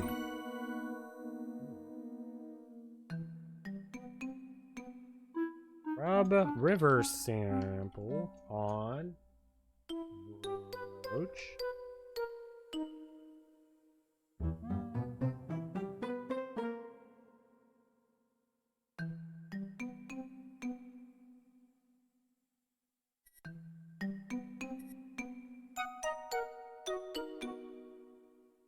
While you're reluctant to potentially damage Nessa's ruby brooch with a streak test, you reason that if it's indeed a ruby, you wouldn't be damaging it at all.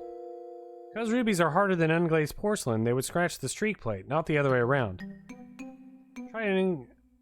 I'll try it in an inconspicuous place at least.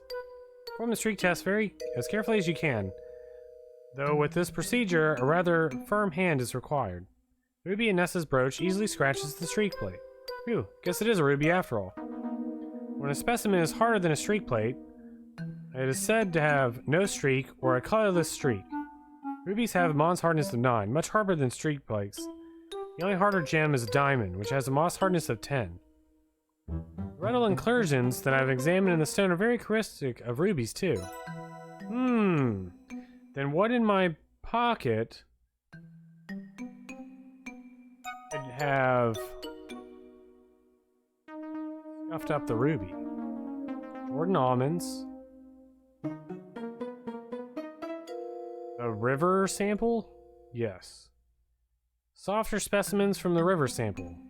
You're left with 2 colorless minerals with a moss hardness of greater than 6.5. Rub river sample on brooch. Lightly rub the riverbed sample on the ruby Cabicon, promising yourself to take it to a jeweler to polish away all the scratches.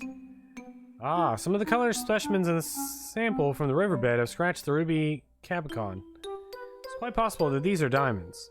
Diamonds and crimson? She said the title of the game. Ask Jack about diamonds. Jack, this mineral sample I dug out of the riverbank by the lodge scratched Nessa's ruby brooch. These aren't garnets. It's likely they're diamonds. We've got more important things to worry about, Nancy. Mr. Richards could be in danger. We can talk about this when we have him back, okay? Sus. Sus.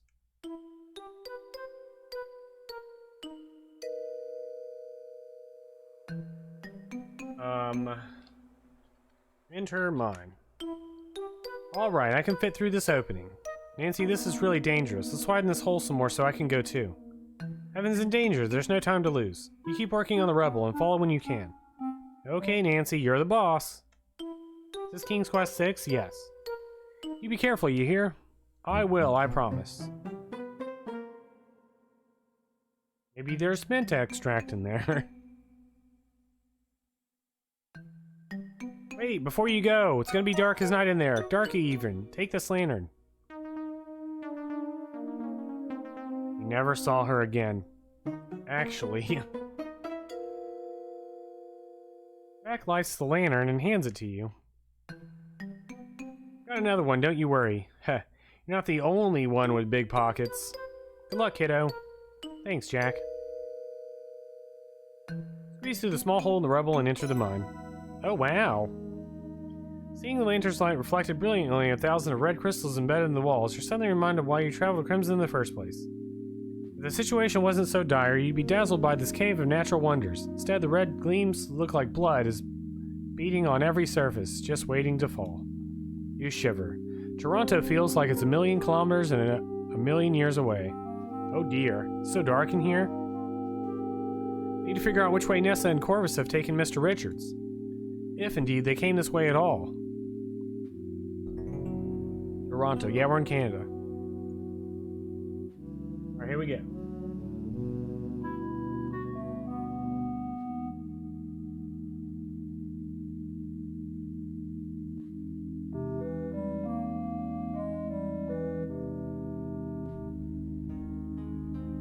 Where am I going? Uh-oh. Aimlessly wander in the mine until the lantern goes out. Alone in the dark. Wandering aimlessly seldom ends well. Have a game plan first, or some step-by-step directions. Oh. That one was really boring. Ooh. Ooh. Fourth?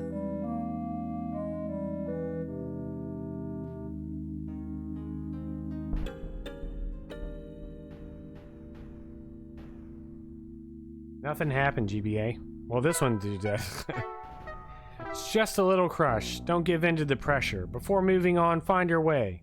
Better luck next time. Ooh.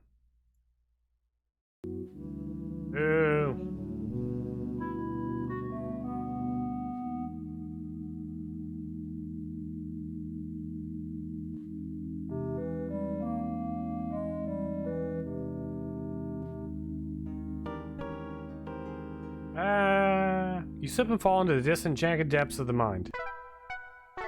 A slip of a girl. Too bad you're not the gumshoe you thought you were. Be more careful next time. That's like half the deaths in this game. We're just getting lost and falling in the cave.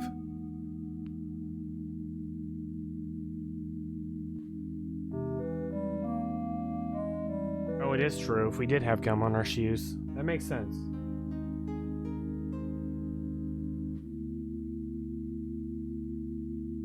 Examine path. The garnet mine is covered in dust and rock particles. That, plus the lack of wind and weather, has kept dozens of sets of shoe prints looking as fresh as the day they were made. Shoe prints still look very clear, but are covered in dust like everything else. Most of the shoe prints. Examine shoe prints. Ah, there's some pointy-toed, size 14 men's dress shoe prints. And impressions made by size 8 women's shoes. And a size 12 men's boots. I recognize the thread pattern from Mr. Richards' other boots. The 3 sets of shoe prints are the freshest after all. Now, need to track these shoe prints and discover where they went next. Phew, so Nessa and Corvus did take Mr. Richards this way. What a relief, so I'm on the right track after all. Question is, where did they go from here?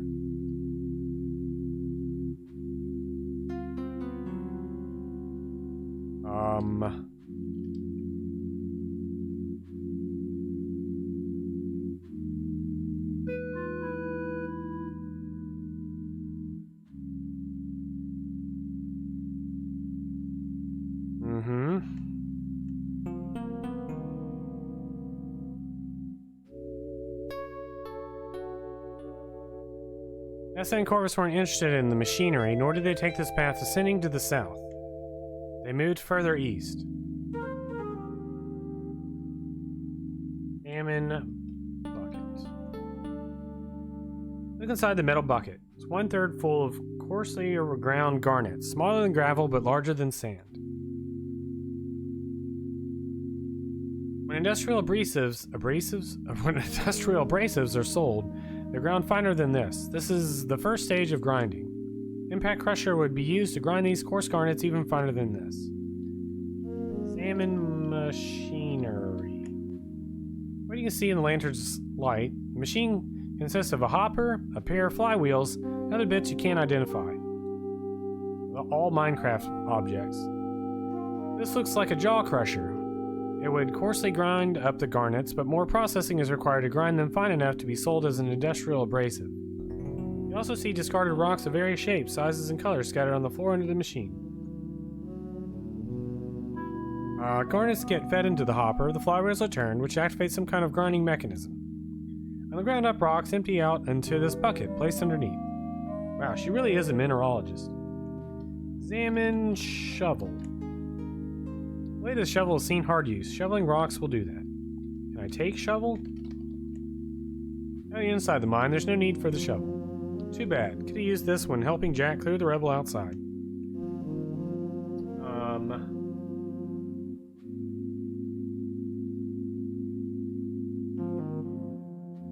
Salmon footprints. Mr. Corvus and Mr. Shoeprints mingle with the old miner Shoeprints, but are much fresher.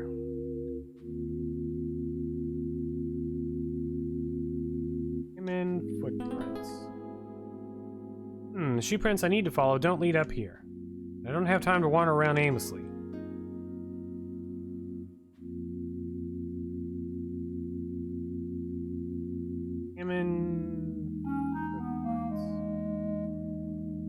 Our Shoeprints head east, deeper into the mine. Nothing but dusty miner Shoeprints down this southern path.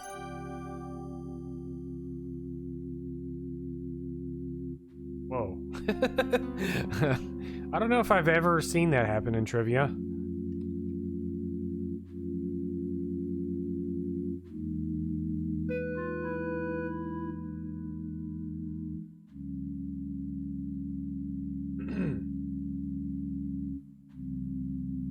Gee, I'm glad I was able to track Nessa and Corvus down this path. Hope I can find Mr. Richards before it's too late. Ah, what was that? Despite the terrifying rumbles and shudders surrounding you, you forge onwards. Game has auto-saved. Meow, my cat's meowing.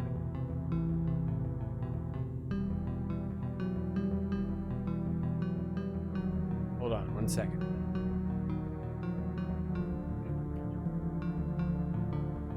Well, let me pick her up.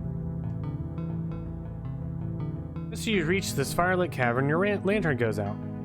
Oh no, the lantern is out of oil. There's no turning back, now. Sign your will, Evan. Sign my fake will, you mean? If you're so smart, why didn't you just forge Pa's will? Then you wouldn't have had to come up with this dumb scheme. If you were so smart, you'd know that Pa's lawyer is still alive. He'd pipe up pretty quick if an actual will from his client came out of nowhere. But this is a perfectly suitable backup plan. It's much easier to forge your will. If you do as you're told, I'll let you die quickly. Otherwise, you'll starve to death in the dark. And we'll forge your signature anyway. Nancy's onto you. You won't get away with this. We'll see about that. It'll be her word against ours. I have to rescue Mr. Richards. My first order of business is to distract Corvus. Distract Corvus. Save. Final confrontation. Spoilers. Distract Corvus. I need to direct Corvus's attention elsewhere. What if I misdirected him down that other passage?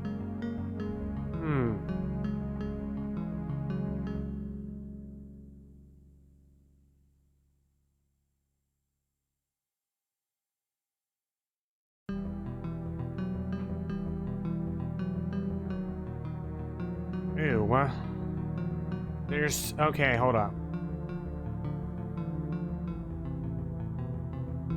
You have two options here. One is quick and to the point, much like shoveling, and leads onwards to a bad ending.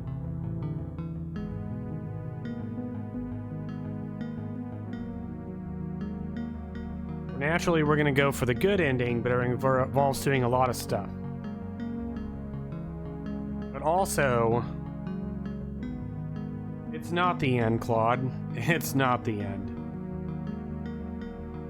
There is, I won't say much, but there's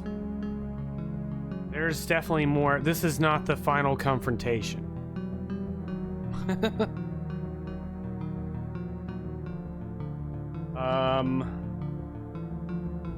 I guess I mean, I was gonna say I could save here and we could do, but we only got like 25 questions left, so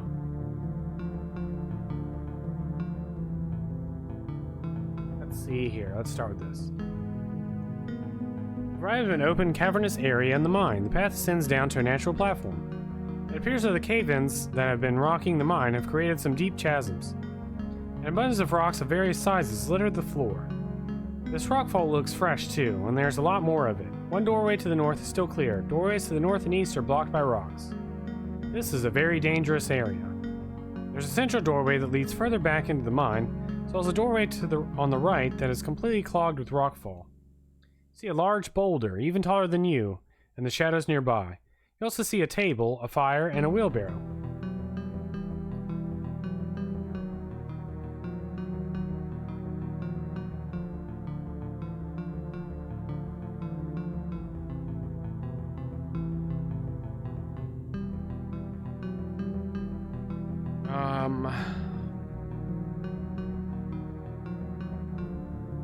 Pretty good place to conceal yourself should Corvus happen to turn his head.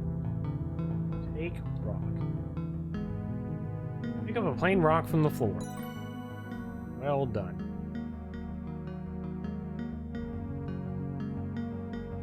Throw rock down passage.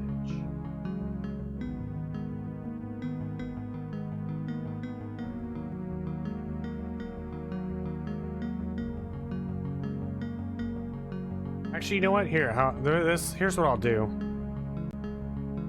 I'll show you this real quick, and then we'll go back and do what I was doing. What you can do here is throw wire cutters at Corvus. This leads to one ending. Start to make a move, but the shadows aren't enough to conceal your actions. What was that? Nancy? Oh. Get her. Corvus ties you up.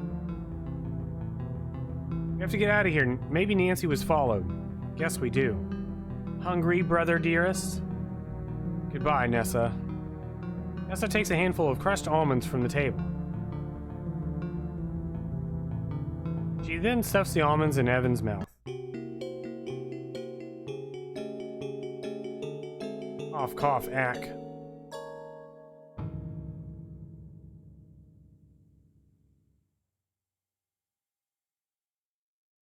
Nessa, what have you done? I should have done that a long time ago. Goodbye, Nancy. Corvus takes the lantern and follows Nessa out of the cavern. You're left in darkness, listening to Mr. Richards gasp his last breaths. Sorry, Mr. Richards. All I can do is wait in the darkness. Feels like an eternity. And then... footsteps. I'm in here, help! Nancy, is that you, Mr. Richards? Ranger Murdoch. Nancy, Mr. Richards is dead. Let's get you out of here.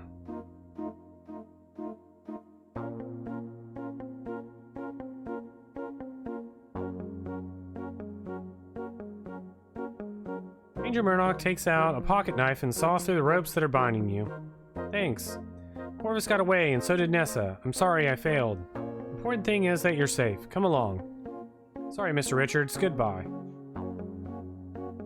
Ranger Murdoch leads the way out of the mine. I feel incredibly relieved to be out of the mine. Feels like a great weight has been lifted off your shoulders. The automobile is parked down the hill. There are more rangers waiting for us at the train station. How did everyone get here so quickly? Well, it wasn't quick, actually. Not actually a forest ranger. I'm a member of the Northwest Mounted Police. We've been on the trail of a German spy and saboteur who was rumored to be in the area. I believe he was responsible for the bombing of the bridge west of Crimson. Carl L? A man known to us as Carl Leffler. You revealed him, Nancy. Well done.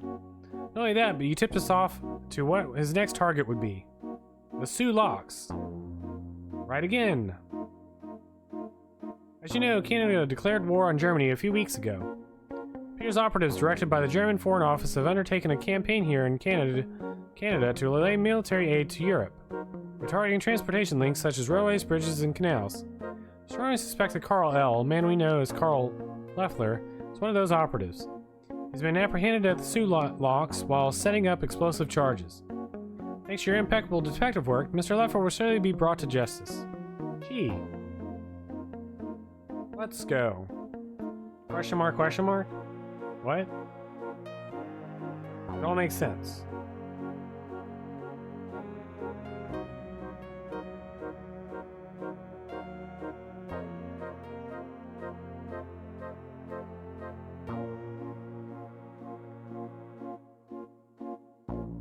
I mean, we kind of knew that a little while ago.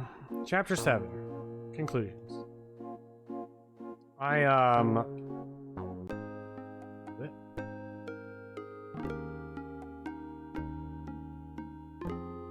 Let's go back to here.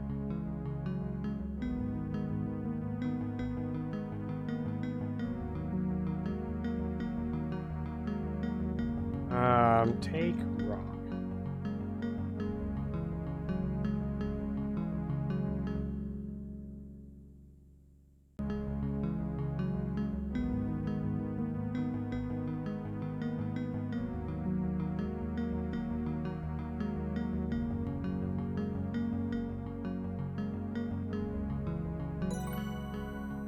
Alright, here's where we got to before.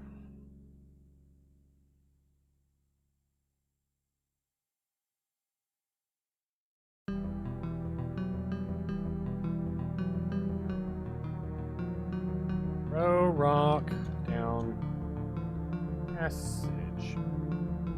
You throw the plain rock down the passage.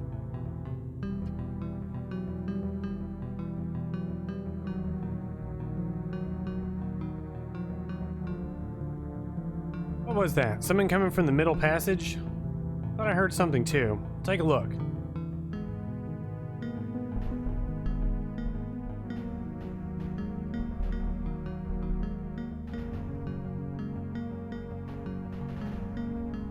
Corvus, what have you done, you oaf?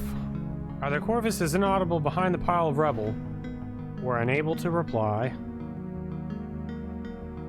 Eek, I didn't expect that to happen. I just wanted to create a distraction. Corvus?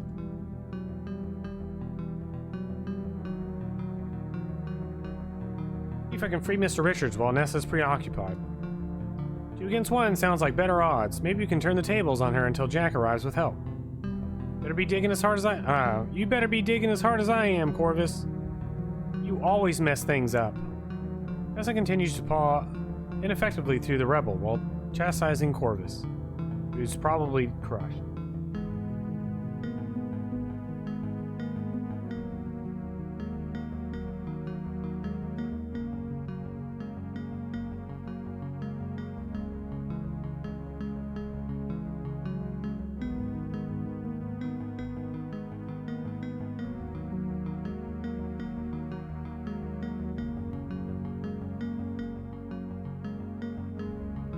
Take lantern.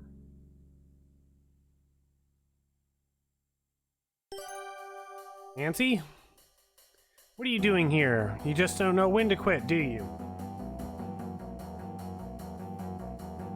When I get over there, you'll wish you'd never meddled. Stop. Come any closer and I'll throw this lantern over the edge. You need the light just as much as we do. No one could leave this cavern without it. Jack will be along shortly. It's over, Nessa. You...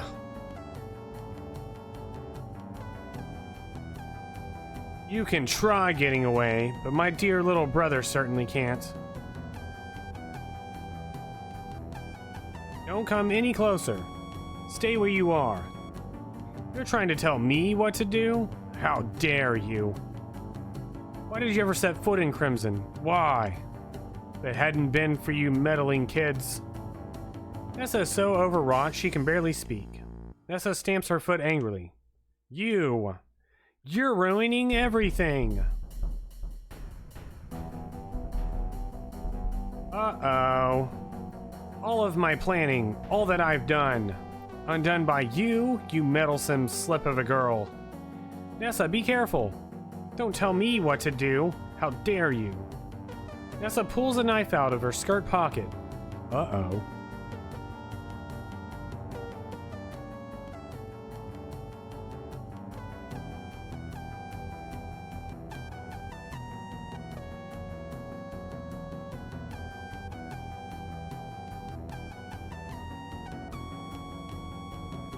Oh, I don't know if I can do this. Let's try it anyways. You'll never leave here alive. Watch out. I said, don't tell me what to do. Oh no.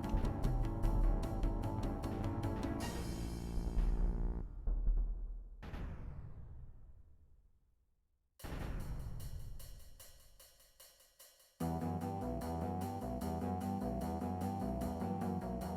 whole mine gives a great shudder, and part of the floor gives way. Nancy! Nessa clings desperately to the edge of a now yawning chasm, which has already swallowed her knife. Ah! Nessa. Evan doesn't deserve those diamonds. Once I get out of here, the world will know about them, and I'll be rich. Ah, Nessa!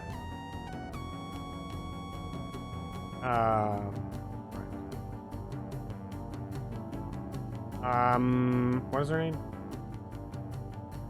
We can either save her or leave. This also affects the ending. However, I'm not sure, because we're supposed to have the padlock to tie her up, which we don't have, so let's see how this works.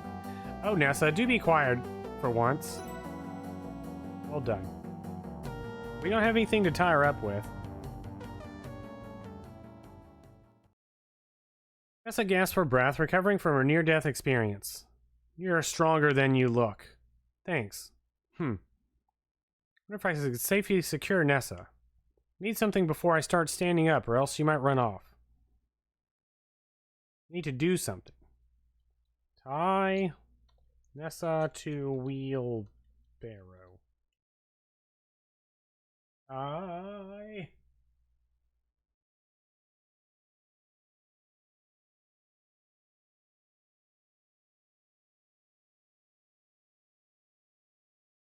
Yeah, I don't think we have this, because it's padlock. Nessa to wheelbarrow. You aren't carrying a suitable item with which to do this. I don't think we have anything that could do this. I think we're gonna have to let her go. I don't think we can save Nerissa.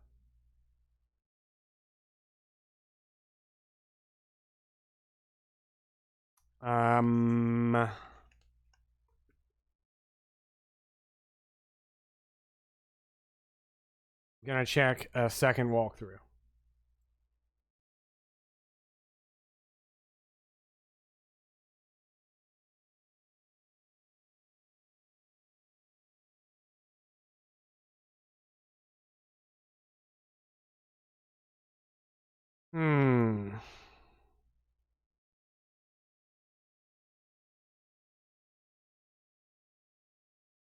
Yeah, I never picked up the padlock. I don't remember. It never told me to take the padlock.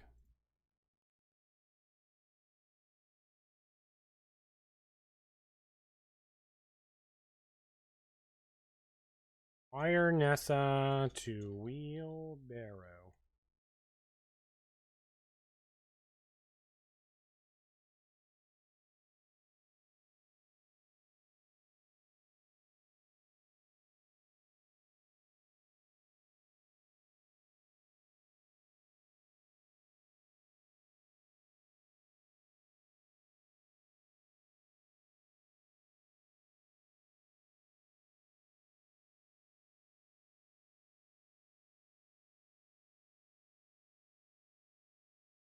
It's very quiet in here.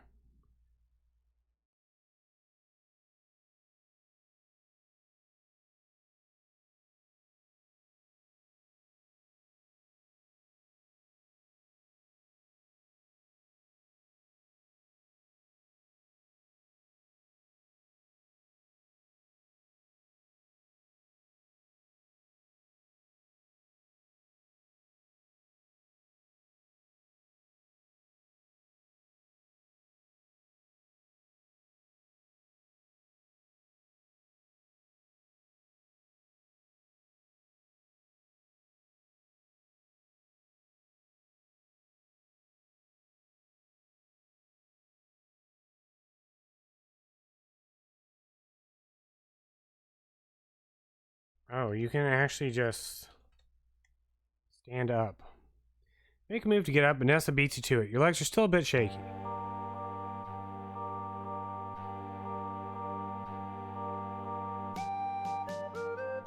Nessa steps over you. She glances over at you and mutters something. Can't discern what she says.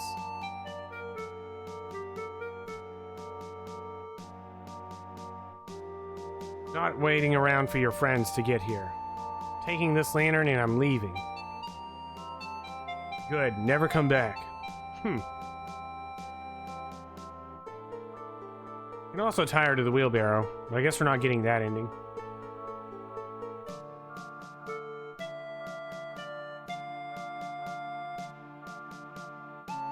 Remaining full, Nessa, but Mr. Richards calls out to you.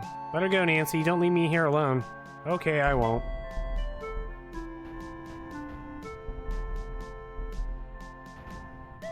Eek, do you think that cave-in got her? Doesn't matter, we're safe for now. Right.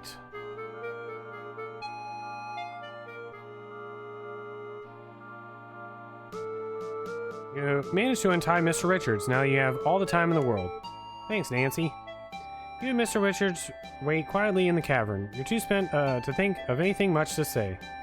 The only light now is the fire. You have no way to bring it along with you. There isn't anything here to fashion an improvised torch either. All you can do is wait and hope. Sometimes the cavern shakes and quakes, and you wonder if you'll die without ever knowing it. Eventually you hear voices and footfalls.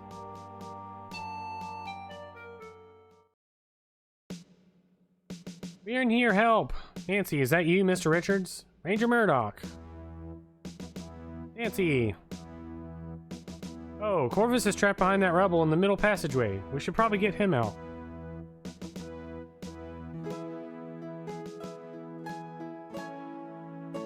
Interesting. Working together, you eventually clear the rebel and free Corvus. He's a bit worse for wear, but has only minor injuries. Ranger Murdoch cuffs Corvus just in case.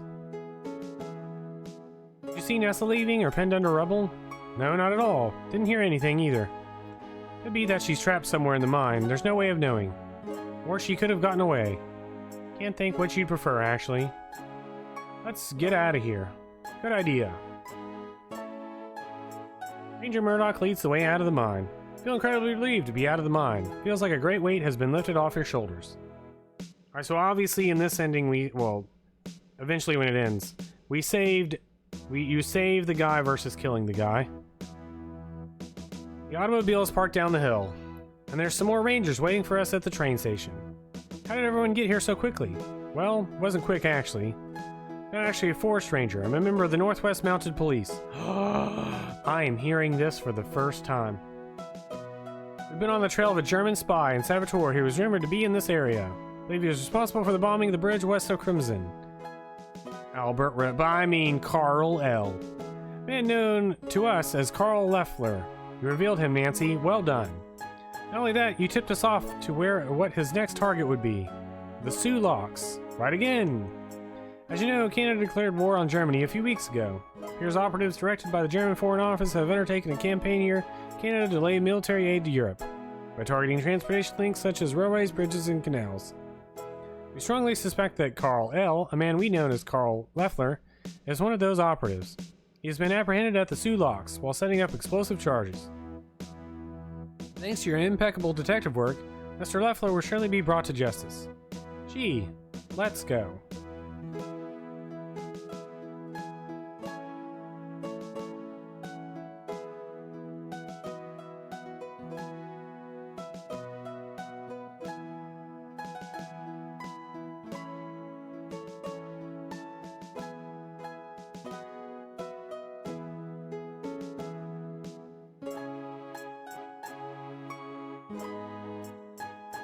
Chapter 7. Conclusions.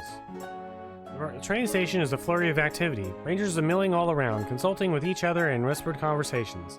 Inside, you can hear the non-stop whir and tick of the telegraph machine. The ranger in charge looks up and acknowledges Ranger Murdoch with a nod. Just the man I wanted to see. Thanks to the intelligence you provided, we were able to alert authorities in Sault Ste. Marie about the impending sabotage attempt on the Sulaks. They were ready and waiting and caught the man red-handed with luggage full of dynamite and blasting caps, not to mention a 9mm Luger in the glove box. Imagine his surprise when they called him by his real name, Karl Leffler, aka Albert Respa, German spy and saboteur. I would have loved to have seen the look on his face. All in all, some mighty fine work, Ranger Murdoch. Christ has been averted. Especially I'd like to take credit for it. Nancy Maple here is the one you ought to be thanking. She single-handedly figured it all out. All I did was pass along the information. Well then, my thanks to you, Nancy Maple. You're a Canadian hero. Thanks. Though I'll warn you now, you might have to be an unsung hero at that. I have a feeling the Canadian government won't want to reveal just how vulnerable we were tonight. It can undermine the public's confidence at a crucial turning point for our country. Oh, I don't mind at all, as long as things worked out for the best. They did, Nancy, truly. Thank you for your service. Now, what have you got here?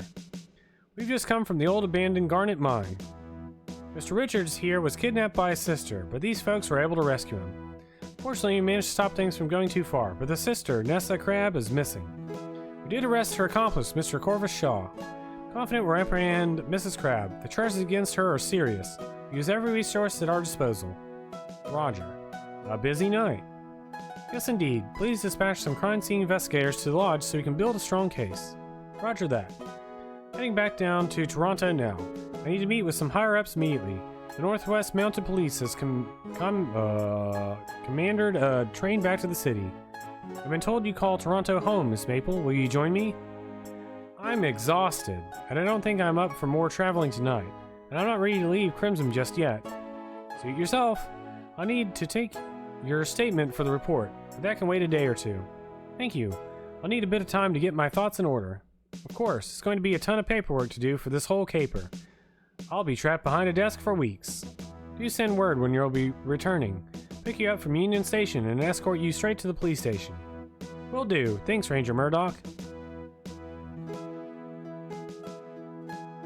Nathan drives you, Jack, and Evan back to the lodge. Margaret's death feels like it happened weeks ago. Your arrival in Crimson feels like it happened months ago. It feels like years ago when you spoke to your boss, Professor Plummer. Ah, my boss! My field work! What am I going to tell him? Despite the excitement of the evening, you find yourself nodding off, only to be jolted awake when Nathan's automobile hits an uneven stretch of road. Eventually, not even the bumpy road can rouse you. Nancy, you awake? We're back. Me. Once Shaq has roused you from your deep slumber, you make your way upstairs as quietly as possible, lest you wake Kimmy. My goodness, what a night. Never been so exhausted.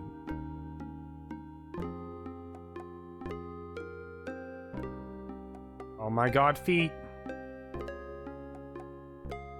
I'm into bed and eager to fall asleep.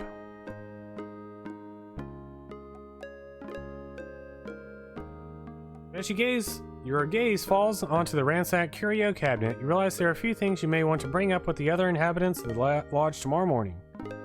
Better make some new notes on fresh paper to remind myself. I could just decide to go to sleep if I wish. Game has auto-saved. Did Margaret have an accomplice in the ruby brooch theft? Yes, I suspect someone helped Margaret hide the ruby brooch effectively. Margot. Jack did, because of Jack's fingerprints were on there. Who was accomplished for the ruby brooch theft? Jack? Quite sure I'm right about that. Jack and Margaret were thick as thieves, literally.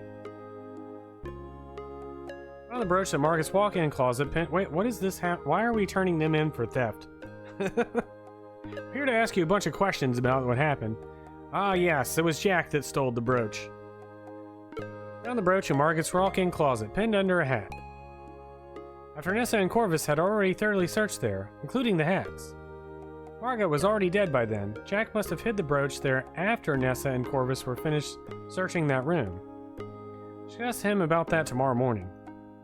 Now, about that curio cabinet. Who stole the pair of antique silver steins?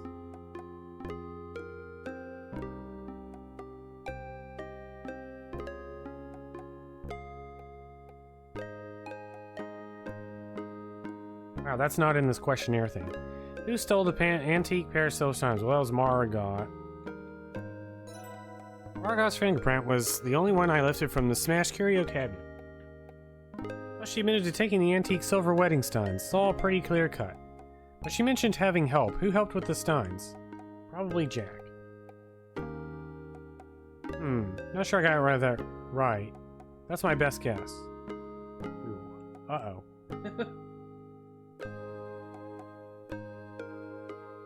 Who's the imposter? Albert. Right, his geology and mineralogy books looked brand new because he'd never once consulted them. They were part of his disguise. Explains why he was examining that glacial erratic. He had no idea that it wouldn't be a good indicator of the geology of the area. The report Albert wrote for Nessa demonstrated no knowledge of proper field report procedures nor appropriate use of mineralogical terminology. He was definitely not a mineralogical expert. Wonder if he was even Belgian. What was Kimmy True's goal? Birding. After everything I've witnessed, I'm pretty certain that Kimmy was just a keen bird watcher who probably had the worst vacation of her life. Everything and anything can look suspicious if you're looking for suspicious activity. Were Evan Richards and Nathan Cardinal friends or enemies? I think they were friends. Pretty sure they were friends. Conversation in the conservatory indicates that they were similarly aligned when it comes to the fate of the lodge and lands. They also met up in the study after that first dinner. It was hard to tell if they were friendly then, but I did see them shake hands. They respect each other. Nathan was out late at night with Jack, and they were both helping Mr. Richards. Heard them talking about that. Judging from the conversation I overheard in the carriage house, Nathan, Jack, and Mr. Richards were working together to deal with Albert. Nathan helped me, and Jack rescues Mr. Richards tonight. He's a true friend. Mr. Richards is lucky to have him. What were Jack and Nathan trying to conceal? Diamonds? Diamonds. It is possible after all, but so far that is only a hunch, based on the samples I've gathered. I'll need to verify my hypothesis when I get back to the museum. I did see Nathan and Jack gathering something shiny from the riverbank. Where did Jack conceal the suspicious diamonds? That was in the, steakhouse or whatever. Smokehouse. Wish I had found solid evidence that Jack had hidden diamonds in the smokehouse. Ah, what? I did. In the salt thing.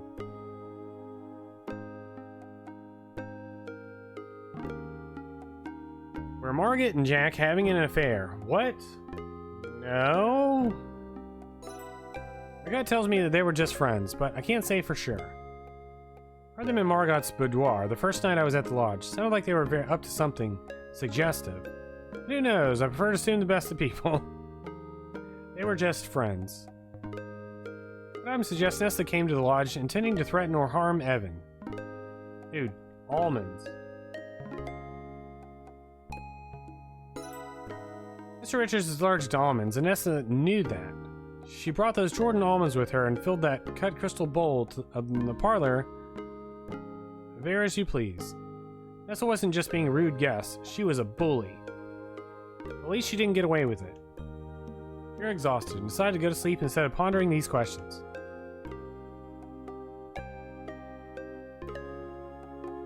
You wake up the next morning feeling refreshed and ravenous. As you make your way down the upstairs hallway, you begin to smell the inviting aromas of coffee and bacon.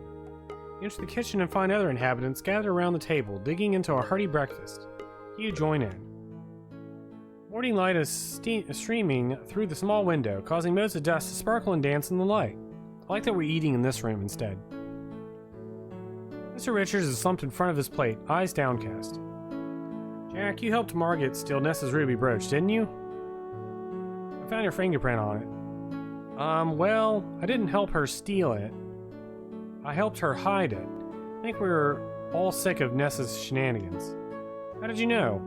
I found Nessa's brooch in Margaret's walk-in closet, pinned under one of her hats. But that was after Corvus had thoroughly examined those hats. Someone moved the brooch after Margaret died. You were close with Margaret, she trusted you with her secrets. Yeah, it was me. I had the brooch up there in the closet after Nessa and Corvus had ransacked it, after Margaret died.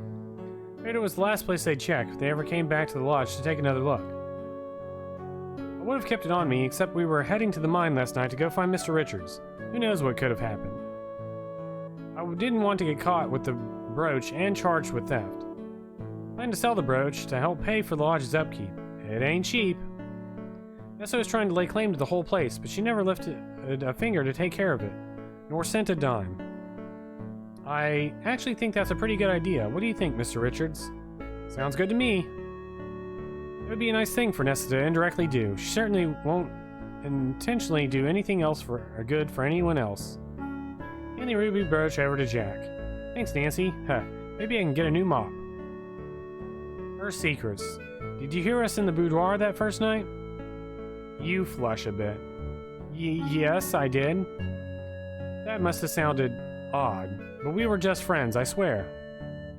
Oh, you mean Margaret's Salvarsan treatments? You knew about that? Sure did. Jack helped her with that every night. I couldn't, too squeamish. The injections were very painful for her. Couldn't stand to do them. Well, it makes me feel better about that. Margaret knew Nessa and Corvus would rummage through her things. Her vanity has a lock, but she suspected that it wasn't secure. In fact, she suspected it had been tampered with already. Yeah, that was me. I kept the brooch in my pocket for a bit. When we were fixing to head to the Garnet Mine, I didn't want to bring it with me. So I nipped upstairs in her giant closet and pinned it to the underside of one of her hats, up in one of those mannequin heads. Figured should Nessa and Corvus return to the lodge, the last place they'd look is somewhere they'd already searched. Amy, I'm sorry that your birding trip was full of so much drama and tension, but I'm very glad I got to meet you. Thanks so much, Nancy. That's very kind of you. Yes, this was one of the strangest trips I've ever taken. So much unpleasantries and tragedy. I don't regret coming here. Crimson is a beautiful place. Margaret was very kind. Jack and Nathan really helped me feel at home here, despite everything. And you, Mr. Richards? Yeah? I can see why you love Crimson so much. I love it too. Aw, that's real nice. Thanks, Kimmy. And Nancy, I'm very glad to meet you too. You're one of a kind, brave and clever. No matter what happens, I'm sure you'll make your dreams come true. Thank you, that means a lot to me. I'll try my best. Nathan, I have to know. Yes? I have to know. Are there diamonds here in Crimson? Mr. Richards, Nathan, and Jack exchanged meaningful looks. Surely you must know something. I think you and Jack were picking alluvial diamonds out of the riverbank when I saw the two of you last night. I collected a sample from that area. Nancy, there are diamonds in Crimson. We have to check the riverbanks regularly for ones that come down the river. Over time, we've managed to extract most of the gems that are in the ground, but soil erosion also reveals them. Every so often, we gotta go looking for more that have appeared. They're easiest to see by moonlight. Evan used to help us. In fact, he used to do it all by himself. Yeah, but it wore my back down, so now it's up to Jack and Nat. Fortunately for us, not many people were around. It was a difficult secret to keep even then. Yeah, until that fish swallowed that whooper of a diamond, and that lucky duck fisherman caught it. Nothing but trouble, that was. My goodness, I see. Nancy, we know that your field work is very important to you. We certainly can't prevent you from divulging anything you may have discovered here. We only ask that you think about what that news could mean for Crimson. We like it how it is now. I do too. Me too, and so did Margot. What'll happen now? That'll partially depend on you, Nancy. We all pile into Nathan's automobile, except for Mr. Richards. There's enough room in the four-seater. Since he'd like some time alone anyway, gives you and Kimmy a nod and then turns away. As the automobile trundles away from the lodge, you crane your neck to take one last look. Really going to miss this place in spite of everything. Turn to face forward. The rattling of the rough road makes it hard to think. The only coherent thought you manage to have is, what will you tell your boss? And what could that mean for your future?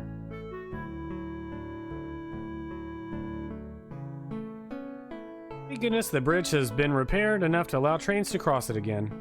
Repaired enough? You're traveling light, Nancy. I wouldn't be too concerned. Okay, Nancy, the train's gonna leave soon. Be well. Oh, but what about you, Kimmy? Talked it over with Evan, Jack, and Nathan. I think I'll stay on for a bit. It's been so tense here. I want to relax, enjoy the birds, and the fall migration is starting in a few weeks, and the leaves will be changing color. I promised Jack that I'll help with the lodge chores. I'll earn my keep. It's wonderful news. I wish I could stay longer too, but I've got to get back to my job in the city. Good luck, Nancy. I'm going to miss you. I'll miss you too, Kimmy. Be well. I miss all of you. Thanks for letting me stay with you. Please thank Mr. Richards too. Let him know. You're made of pretty tough stuff, Nancy. Jack's been telling me how brave you were down in the mine. We're grateful for all you've done here. Goodbye, Nancy. Yeah, bye, Nancy. Now go on, the train's not gonna wait forever. Right. I want to know if we could have put our hat on at any point. Because it's on now. When could I have put my hat on my head? Stare out of the train window. It's a clear, cool morning. As crisp and refreshing as it is this far north, you brace yourself for the muggy summer heat down by Toronto. Your mind is buzzing with all that has transpired over the last few days. Feels like you're returning home from a long voyage. Can't help but wonder, did you miss anything? Did you leave any loose ends? Would like to be privy to some helpful introspective thoughts, yes or no?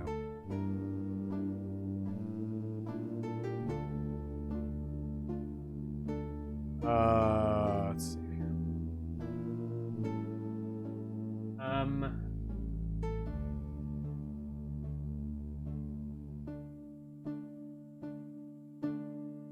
Question everything. Yes or no question. Oh, yes.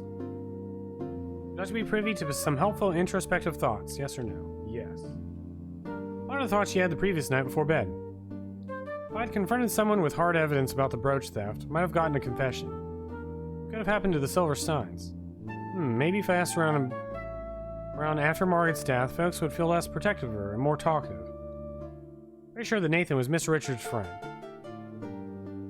Did I miss any important details of his actions? What if Nathan was trying to preserve and protect the lodge and lands?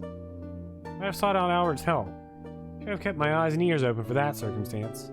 Did Nathan stand to lose anything by helping Mr. Richards? I wasn't at the dining room meeting with Ranger Murdoch. I was going to ask Jack about it at the time, but he didn't seem to want me to address that.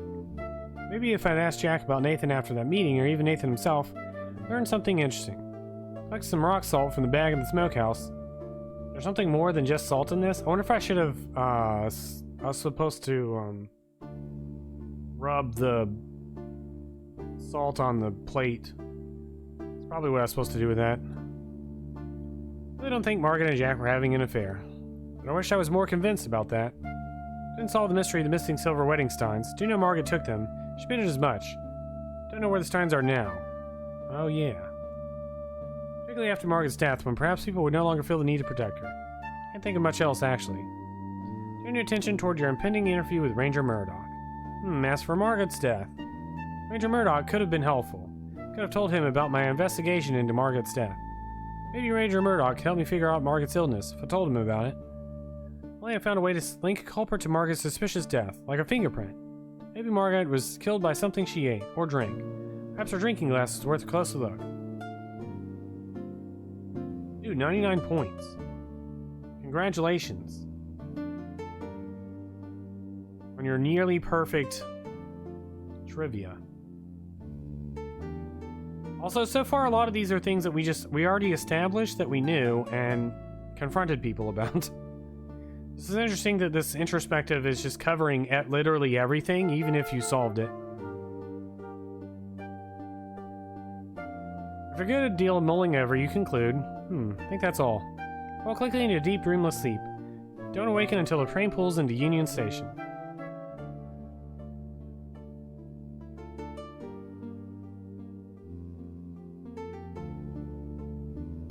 I mean, we solved the affair thing. Like, we knew it was not an affair. The guy even literally told us what her illness was. Ranger Murdoch meets you at Union Station as arranged. In resolve. Unless. Ranger Murdoch meets you at Union Station as arranged. Ranger Murdoch. Hello, Nancy. It's good to see you again. Would you like me to drive you home to rest? No thanks. I'm eager to have my interview. Let's go. Right, follow me.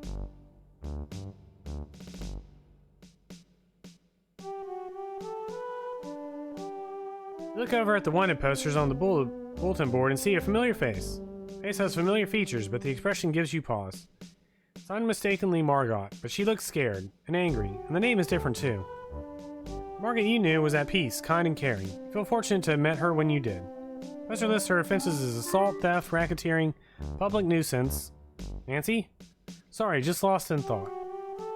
Ah yes, that person has been on the most wanted list for a few years now. Skagway was a near lawless place. Sometimes who the criminals were was a matter of public opinion. Sometimes, if you didn't make friends with the right people, you get stuck with all sorts of trumped up charges. Does she look familiar to you? No, I don't recognize her. Liar. Very well, let's begin. Suddenly your boss, Professor Plummer, appears in the doorway. Nancy, there you are. Welcome back. Heard the train had come in. So we're in the middle of a confidential interview. My apologies, I won't be a moment. Nancy, what did you find? Are there diamonds in crimson? And I must know. Yes or no? Game has auto-saved.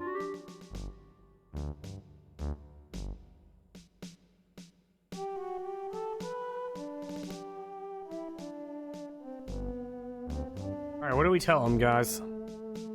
Yes or no? Are there diamonds? I've already lied once. No? Nah? No diamonds? Never heard of them. What's a diamond? I did find this rock salt. No. I didn't find anything significant, Professor. Managed to obtain some good samples, though. I think I'll still be able to produce a good report for my field work. This won't be very exciting. I'm sorry to hear it, Nancy. As for exciting, most research isn't. Don't worry too much about that. Come see me when you're ready, and I'll help you with your report. Thanks so much, Professor Plummer. Take care, Nancy. See you soon. Okay, now let's really begin. Any information you provide be kept strictly confidential, of course. Thank you, I appreciate it. Nessa Crab is wanted in connection with Evan Richards' kidnapping and attempted fraud. According to Mr. Richards, he was assaulted at the jetty, but it was dark out and he was rather inebriated. Do you have any evidence connecting Nessa to the scene at the jetty, yes or no?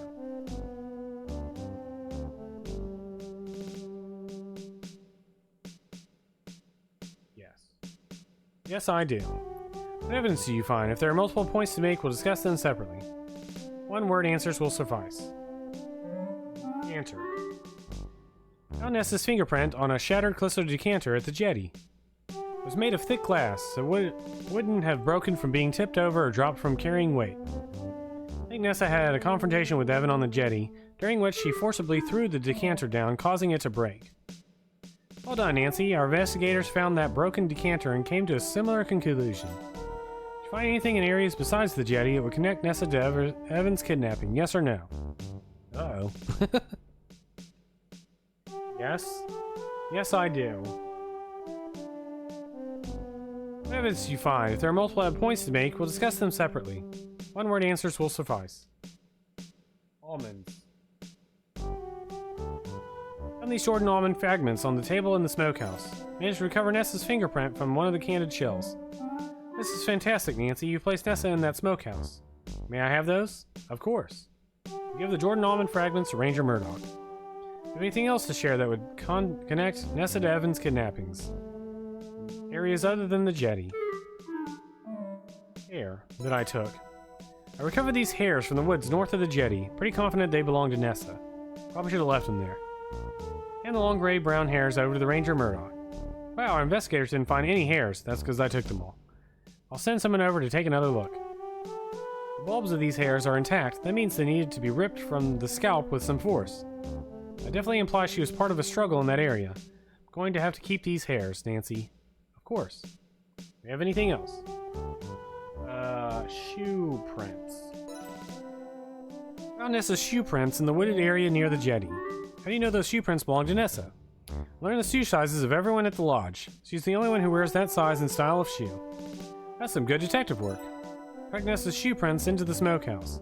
I think that's where she and Corvus temporarily detained Evan until they were ready to take him to the Garnet Mine. I think that's all the information I have about Nessa and the area around the jetty. Okay, let's move on. We believe Mr. Richards is being held in Lodge's smokehouse before being moved to the Garnet Mine. Did you find any evidence to support our theory regarding his unlawful confinement, yes or no? Found some rope. Yes, I found rope fibers on the floor of the smokehouse. I believe he was tied up and then taken away later. Yes, Mr. Richards has said as much. All the evidence we can gather will help us build a case against Nessa. How did you figure out that Mr. Richards was taken to the Garnet Mine? If you're not sure, you can just say no, or pass. Yeah. Alangrada symbol. Mr. Richards had used the jam from Jack's thumbprint cookies to draw a hidden symbol. The symbol was a red circle surrounded by a round red border. Red? It was raspberry jam. I smelled it. It smelled lovely. The symbol even resembled the thumbprint cookie, which I learned are called Hollangrada in Swedish. Hollangrada means raspberry cave in English. And a raspberry cave could be a garnet mine? Exactly! Mr. Richards was talking about the garnet mines at dinner on the night I arrived in Crimson. He said they'd been deserted for years. It was the perfect place for them to hide him. Mr. Richards told us that Nessa was attempting to intimidate him into signing a forged copy of his own will. Do you have any knowledge that might back up his claim? Yes or no?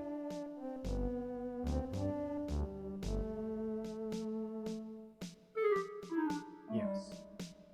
Yes, I do. Ah, what did you learn? One word answers will suffice. Almond. Mr. Richards is allergic to almonds and has been since childhood. It's common knowledge. Nessa brought Jordan almonds with her when she returned to the lodge. Found shattered pieces of Jordan almonds in the smokehouse where I believe Mr. Richards was briefly held. Managed to recover one of Nessa's fingerprints from the remnants of one of the shiny candy shells. Stellar work, Nancy. Our investigative team didn't find that. Yeah, because I took it. What's more, there were more Jordan almond pieces in the cavern where Nessa brought him. There's no doubt in my mind that Nessa brought the Jordan almonds to the lodge, knowing full well how dangerous they were to Mr. Richards. Maybe at first she only planned to intimidate him with them, but in the end she was prevented from doing any worse. Let's move on to Corvus' Shaw role in Mr. Richards' kidnapping. Do you have any evidence that can connect Corvus to this crimes?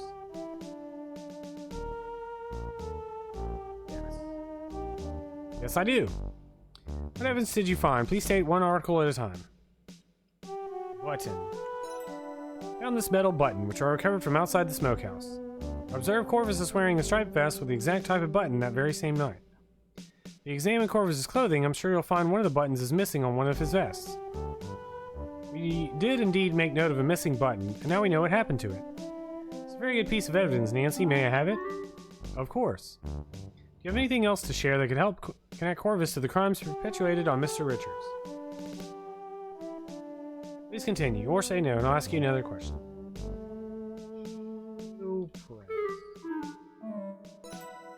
Found Corvus' shoe prints on the jetty in the woods leading away from the jetty and leading into the smokehouse. The shoe prints on the jetty must have been formed when he stepped into the split whiskey, and they were still wet. That suggests to me that he was either present during the abduction of Mr. Richards or soon after. Considering the scuff marks I saw on the jetty, Mr. Richards was dragged away with some force. I doubt Nessa, an elderly lady, could have dragged her brother away with that amount of force. That's terrific work, Nancy. Our investigators didn't see any shoe prints on the jetty. They must have dried up before we got there. Now that we know they're there, perhaps some forensics processes will help reveal them. I think Corvus' movements during that time are pretty clear. Very thorough of you. Every bit helps. I think that's all the information I have about connecting Corvus to the crimes against Mr. Richards. Okay, let's move on. What about any lesser crimes? Suspect Corvus was brought to the lodge by Nessa to commit fraud. Do you know anything that would help us build that case? Yes. Sure do. What proof do you have? Fake will. That I stole. Found Mr. Richards' last will and testament in Corvus' satchel, stating that Nessa was to get everything after his death.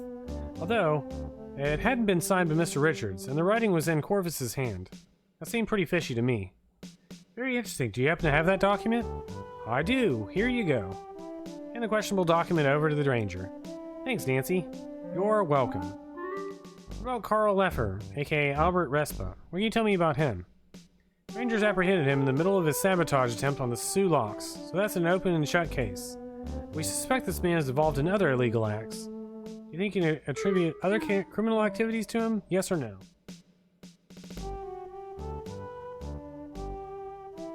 Yes. He stole my luggage. Yes, I do. Please continue. What have you discovered? This...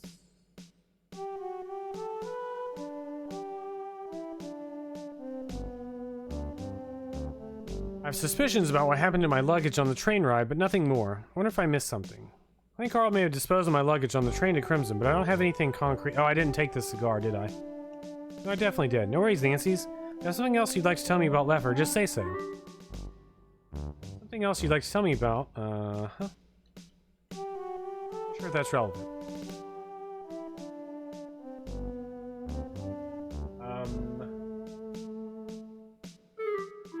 Fascinating. We happen to have that field report, would you? As a matter of fact, I do. You stole my heart. Hand the field report over to Ranger Murdoch. Great work, Nancy. It's not worth the paper it's written on. Any mineralogist will tell you that. Geological Survey of Canada would never endorse it. I'm writing my own field report, which I'm having the Royal Canadian Museum, hoping the Royal Canadian Museum will publish. Proud of the work I did. With any luck, my report would be a newly definitive survey of Crimson, Ontario. I'm sorry, I got carried away. Back on topic. I'd like to take these crumpled papers into evidence. Yes, indeed. Hand the crumpled papers over to the ranger. You have something else you'd like to tell me about? The bridge. I think Carl sabotaged the chain bridge. On the same strip of telegraph tape that revealed Albert's real name and next target for sabotage, it said, "Well done in Crimson." Got a stick of dynamite under his bed. I think it rolled there when he was packing to hurriedly leave the lodge. On the way to the lodge on that first night in Crimson, Jack commented on how heavy Carl's set of luggage was. But most of Carl's luggage was dedicated to hauling explosive equipment, dynamite and blasting caps. In fact, I found a tin of blasting caps that Carl left in the lodge, as well as a bullet.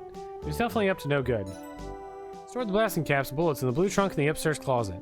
Found his fingerprint on the padlock. Outstanding, very well done. Gee, thanks. Carl's fingerprint is on this tin of blasting caps. He definitely handled them. Excellent work, Nancy. May I have the tin? It's very compelling evidence. Of course, here you go. And the tin of blasting caps over to the Ranger Murdoch. Carl knew to store the dynamite separately from the blasting caps. Probably had training with explosives, or at least some prior knowledge. And I'm almost certain that if Rangers search the immediate area around the bridge, they will find discarded luggage, possibly part of the same set with explosives residue inside. This is very helpful information. We originally suspected Leffer on the bridge sabotage, but hadn't thought to search for luggage that matches the set he was carrying when we arrested him at the Sioux Locks. That would be a very compelling connection to make, should we find the item. Speaking of items, do you happen to have the telegraph tape? I do, here you go. Give the telegraph tape to Ranger Murdoch. Thanks, Nancy. You have the bullet you discovered? Absolutely, here it is. Hand the bullet to Ranger Murdoch. Thanks, Nancy. You happen to have the padlock with fingerprint on it. That would help strengthen our case against Mr. Leffer. No, I never took the padlock.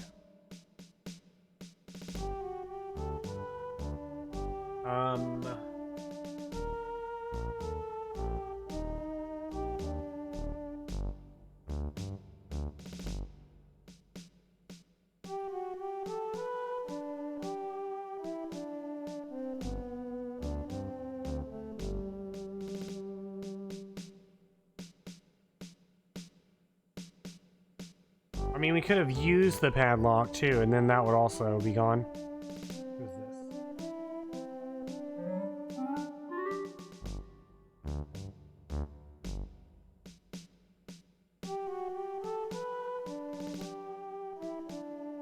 Train ticket.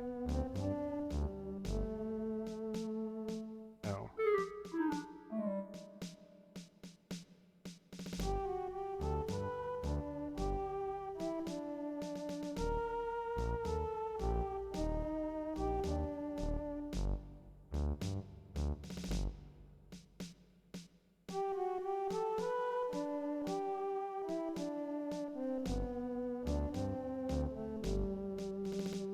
Rail.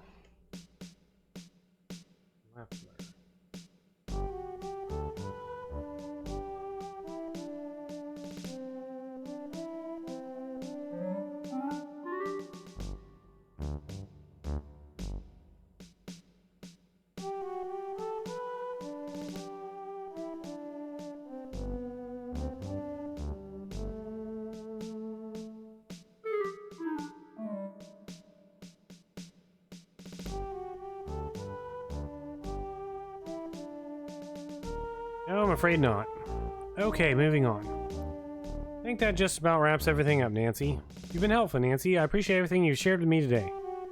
Got a keen eye and an even keener mind. Well done. Ah, GM, happy to help. Good night, Nancy. Good night.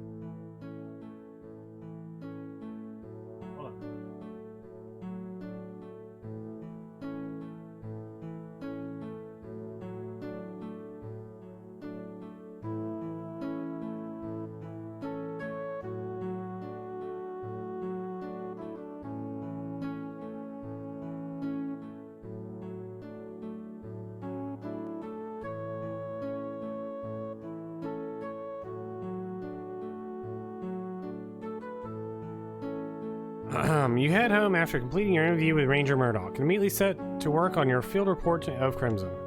Write at length about the samples you obtained and the observations you've made, though you do leave out a few details. Such as that there are diamonds in Crimson. Professor Plummer proves to be an enthusiastic and patient mentor, despite his mild disappointment at the unremarkable findings. You impress him with your attention to detail and hard work. Together you produce an impeccable field report that is published by the Royal Canadian Museum and eventually endorsed by the Geological Survey of Canada. Your first publication, Nancy, real feather in your cap. Weeks pass, soon you're immersed in your regular life.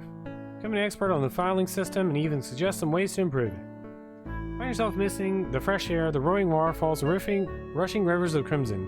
Wonder if you ever hear about how things are going up there. Until one day... There you are, Nancy. Today's newspaper might be of interest to you. You start reading the newspaper. Largest article is about Nessa Crab. She's considered a fugitive and wanted in connection to her brother's kidnappings and an attempted fraud. Article mentions that Nessa's alleged accomplice, Corvus Shaw, is being charged for his role in Evan's kidnapping, assault, and attempted fraud. You're relieved to see no mention of Crimson anywhere, not even in the smallest news items. Figure no news is good news. No mention at all about Albert's attempted sabotage at the Sioux Locks, only that there would be minor delays due to routine maintenance. Probably want to make sure there aren't any more explosive devices in and around the locks. Had Albert succeeded, you shudder to think of it. Skim the rest of the newspaper, but nothing else catches your eye. That's a relief, I suppose.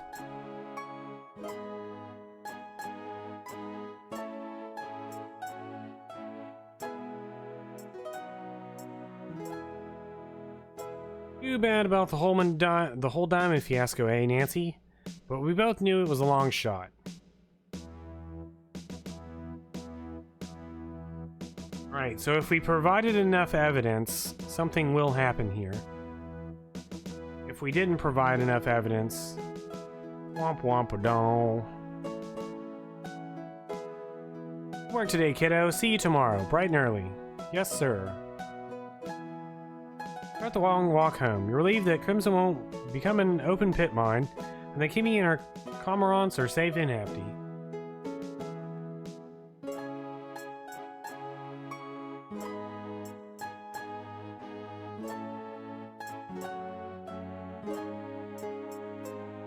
Hey Nancy, another late night, eh? I've got a bit of stew saved for you. Kept it nice and warm on the stove. Thanks, Miss Williams, I'm starving. Come on in, lass, I'll serve it up. I'll be down in a bit. Okay, lass, take your time.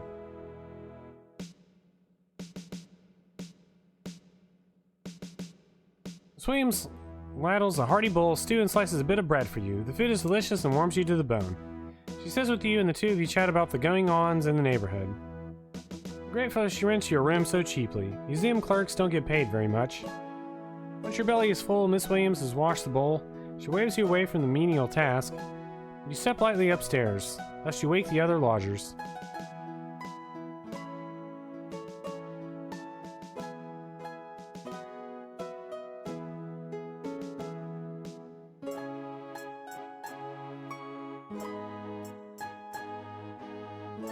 Fall asleep as your head hits the pillow. You're exhausted and tomorrow will be another exhausting day. Every exhausting day is another step closer to making your dreams come true. Well done, Nancy. You did a great job of sussing out the motives and actions for the other guests, but you missed the mark on a few things. No, I followed a guide. You scored 16 points out of the 24 during your pre-departure ponderings. You performed satisfactorily during your interview with the ranger, but you could have been more helpful. You scored 17 points out of 19 during your interview with Ranger Murdoch. This is because I didn't get the padlock. You could have done better in your investigation and reporting of Margaret's death, but you did your best.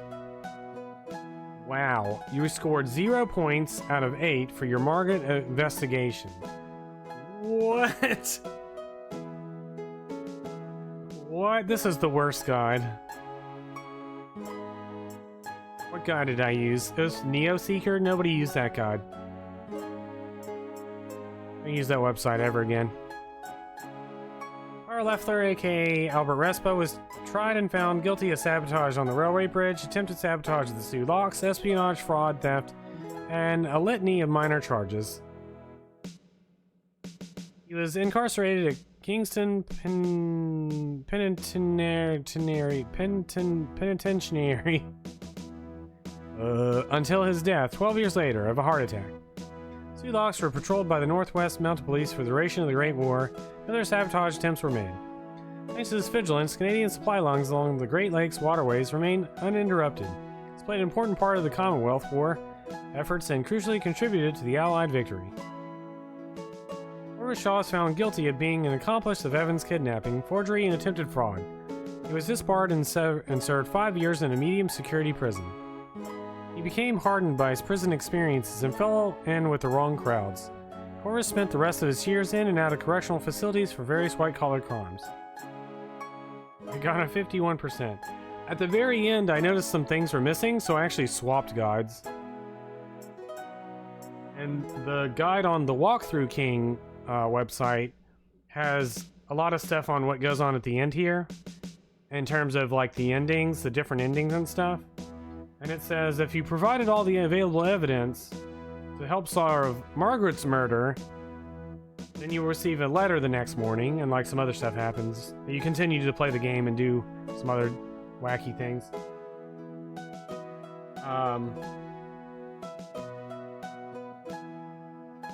Which we didn't solve. We got a 0% on that one. I'll mention what other wacky things are when I've confirmed that we don't get that. Margaret was laid to rest in Crimson's slushy, overgrown cemetery in an informal service attended by Evan, Jack, Nathan, and Kimmy. You wish me to be able to make Nessa face justice for Margaret's murder, but at least Margaret's at rest where she was loved. Kimmy Kishiro stayed on the lodge until after the autumn migration of birds, when she returned to Vancouver to be with her family. From then on, she'd visit Crimson for the spring and autumn migrations, as well as the cormorant's nesting season every summer. Jack remained at the lodge.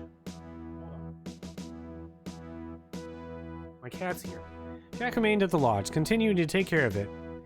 After Evan legally transferred the lodge and lands to Nathan Cardinal and his family, when Jack became old and creaky, the Cardinals in turn took care of him. Nathan Cardinal and Evan Richards arranged the transfer of the lodge and lands to the Cardinal family, effective immediately. Considering recent events, they agreed it was a good idea.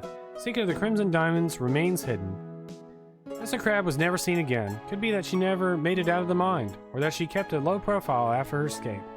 Because of the relatively minor nature of her criminal charges, kidnapping and attempted fraud, she wasn't considered a priority to apprehend, and a full-scale woman hunt, was never conducted by the authorities.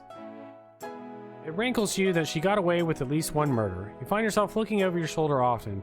You still see her vengeful, firelit face in your nightmares. Evan Richards lived the rest of his days in his beloved lodge, but he always feared that Nessa was lurking in the woods and staring into the windows at night, seeking revenge.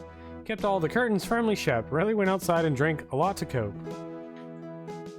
Upon his death, Evan was buried alongside Margaret and his parents in Crimson, which is exactly what he wanted. He wished you could have done more to help him. You have many sleepless nights over the fact that not only did Nessa get away, but also you weren't able to prove she Margaret.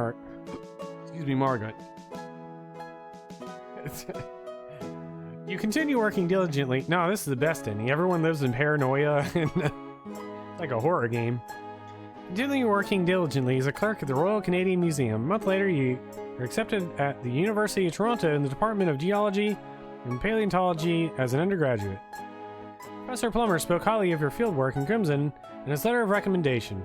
Although your findings weren't revolutionary, he tells you that impeccable work, regardless of result, is the bedrock of any scientific disciple, and that he's very proud of you. 2 months later, you receive a letter from Ranger Murdoch praising your investigative prowess and tenacity in helping to foil a sabotage attempt at the Sulaks. He says you're a natural detective, and that he hopes your paths will cross again someday. Thanks for playing. Is that it? Yeah, the guide says you get a letter the next morning, and we'll travel to Skagway, whatever. It says you can dig under the bush using your trowel. You will get an achievement. You will fully examine all 9 samples. You will then set sail for Margaret.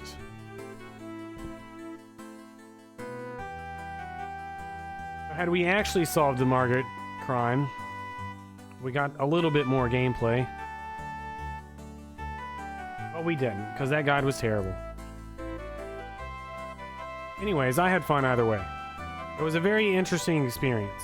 Never really actually... I mean, there's a few things I've seen, like... Yo, did that say Dave Gilbert? Hold up. Back up the... I know Dave Gilbert. He made all those other games. Anyways, this game was, it was alright. I thought it was pretty good. The story was kind of not really there. Like, it was alright. I put it, like, right in the middle. Somewhere around the, same area as most of the other games I've forgotten about during our experience. Yeah. It was interesting, but I'll definitely forget it.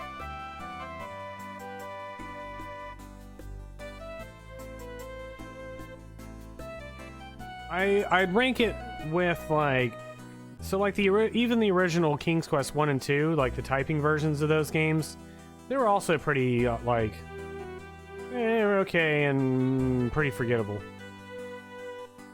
Shoutouts to Mike and Pac-Man and Pingo. I thought it said Pingu. Pingu never left. Lack of voice acting? Yeah.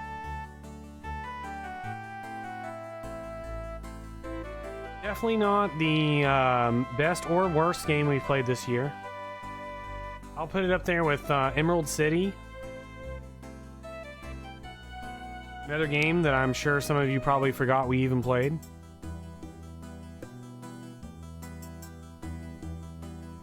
Thanks for playing.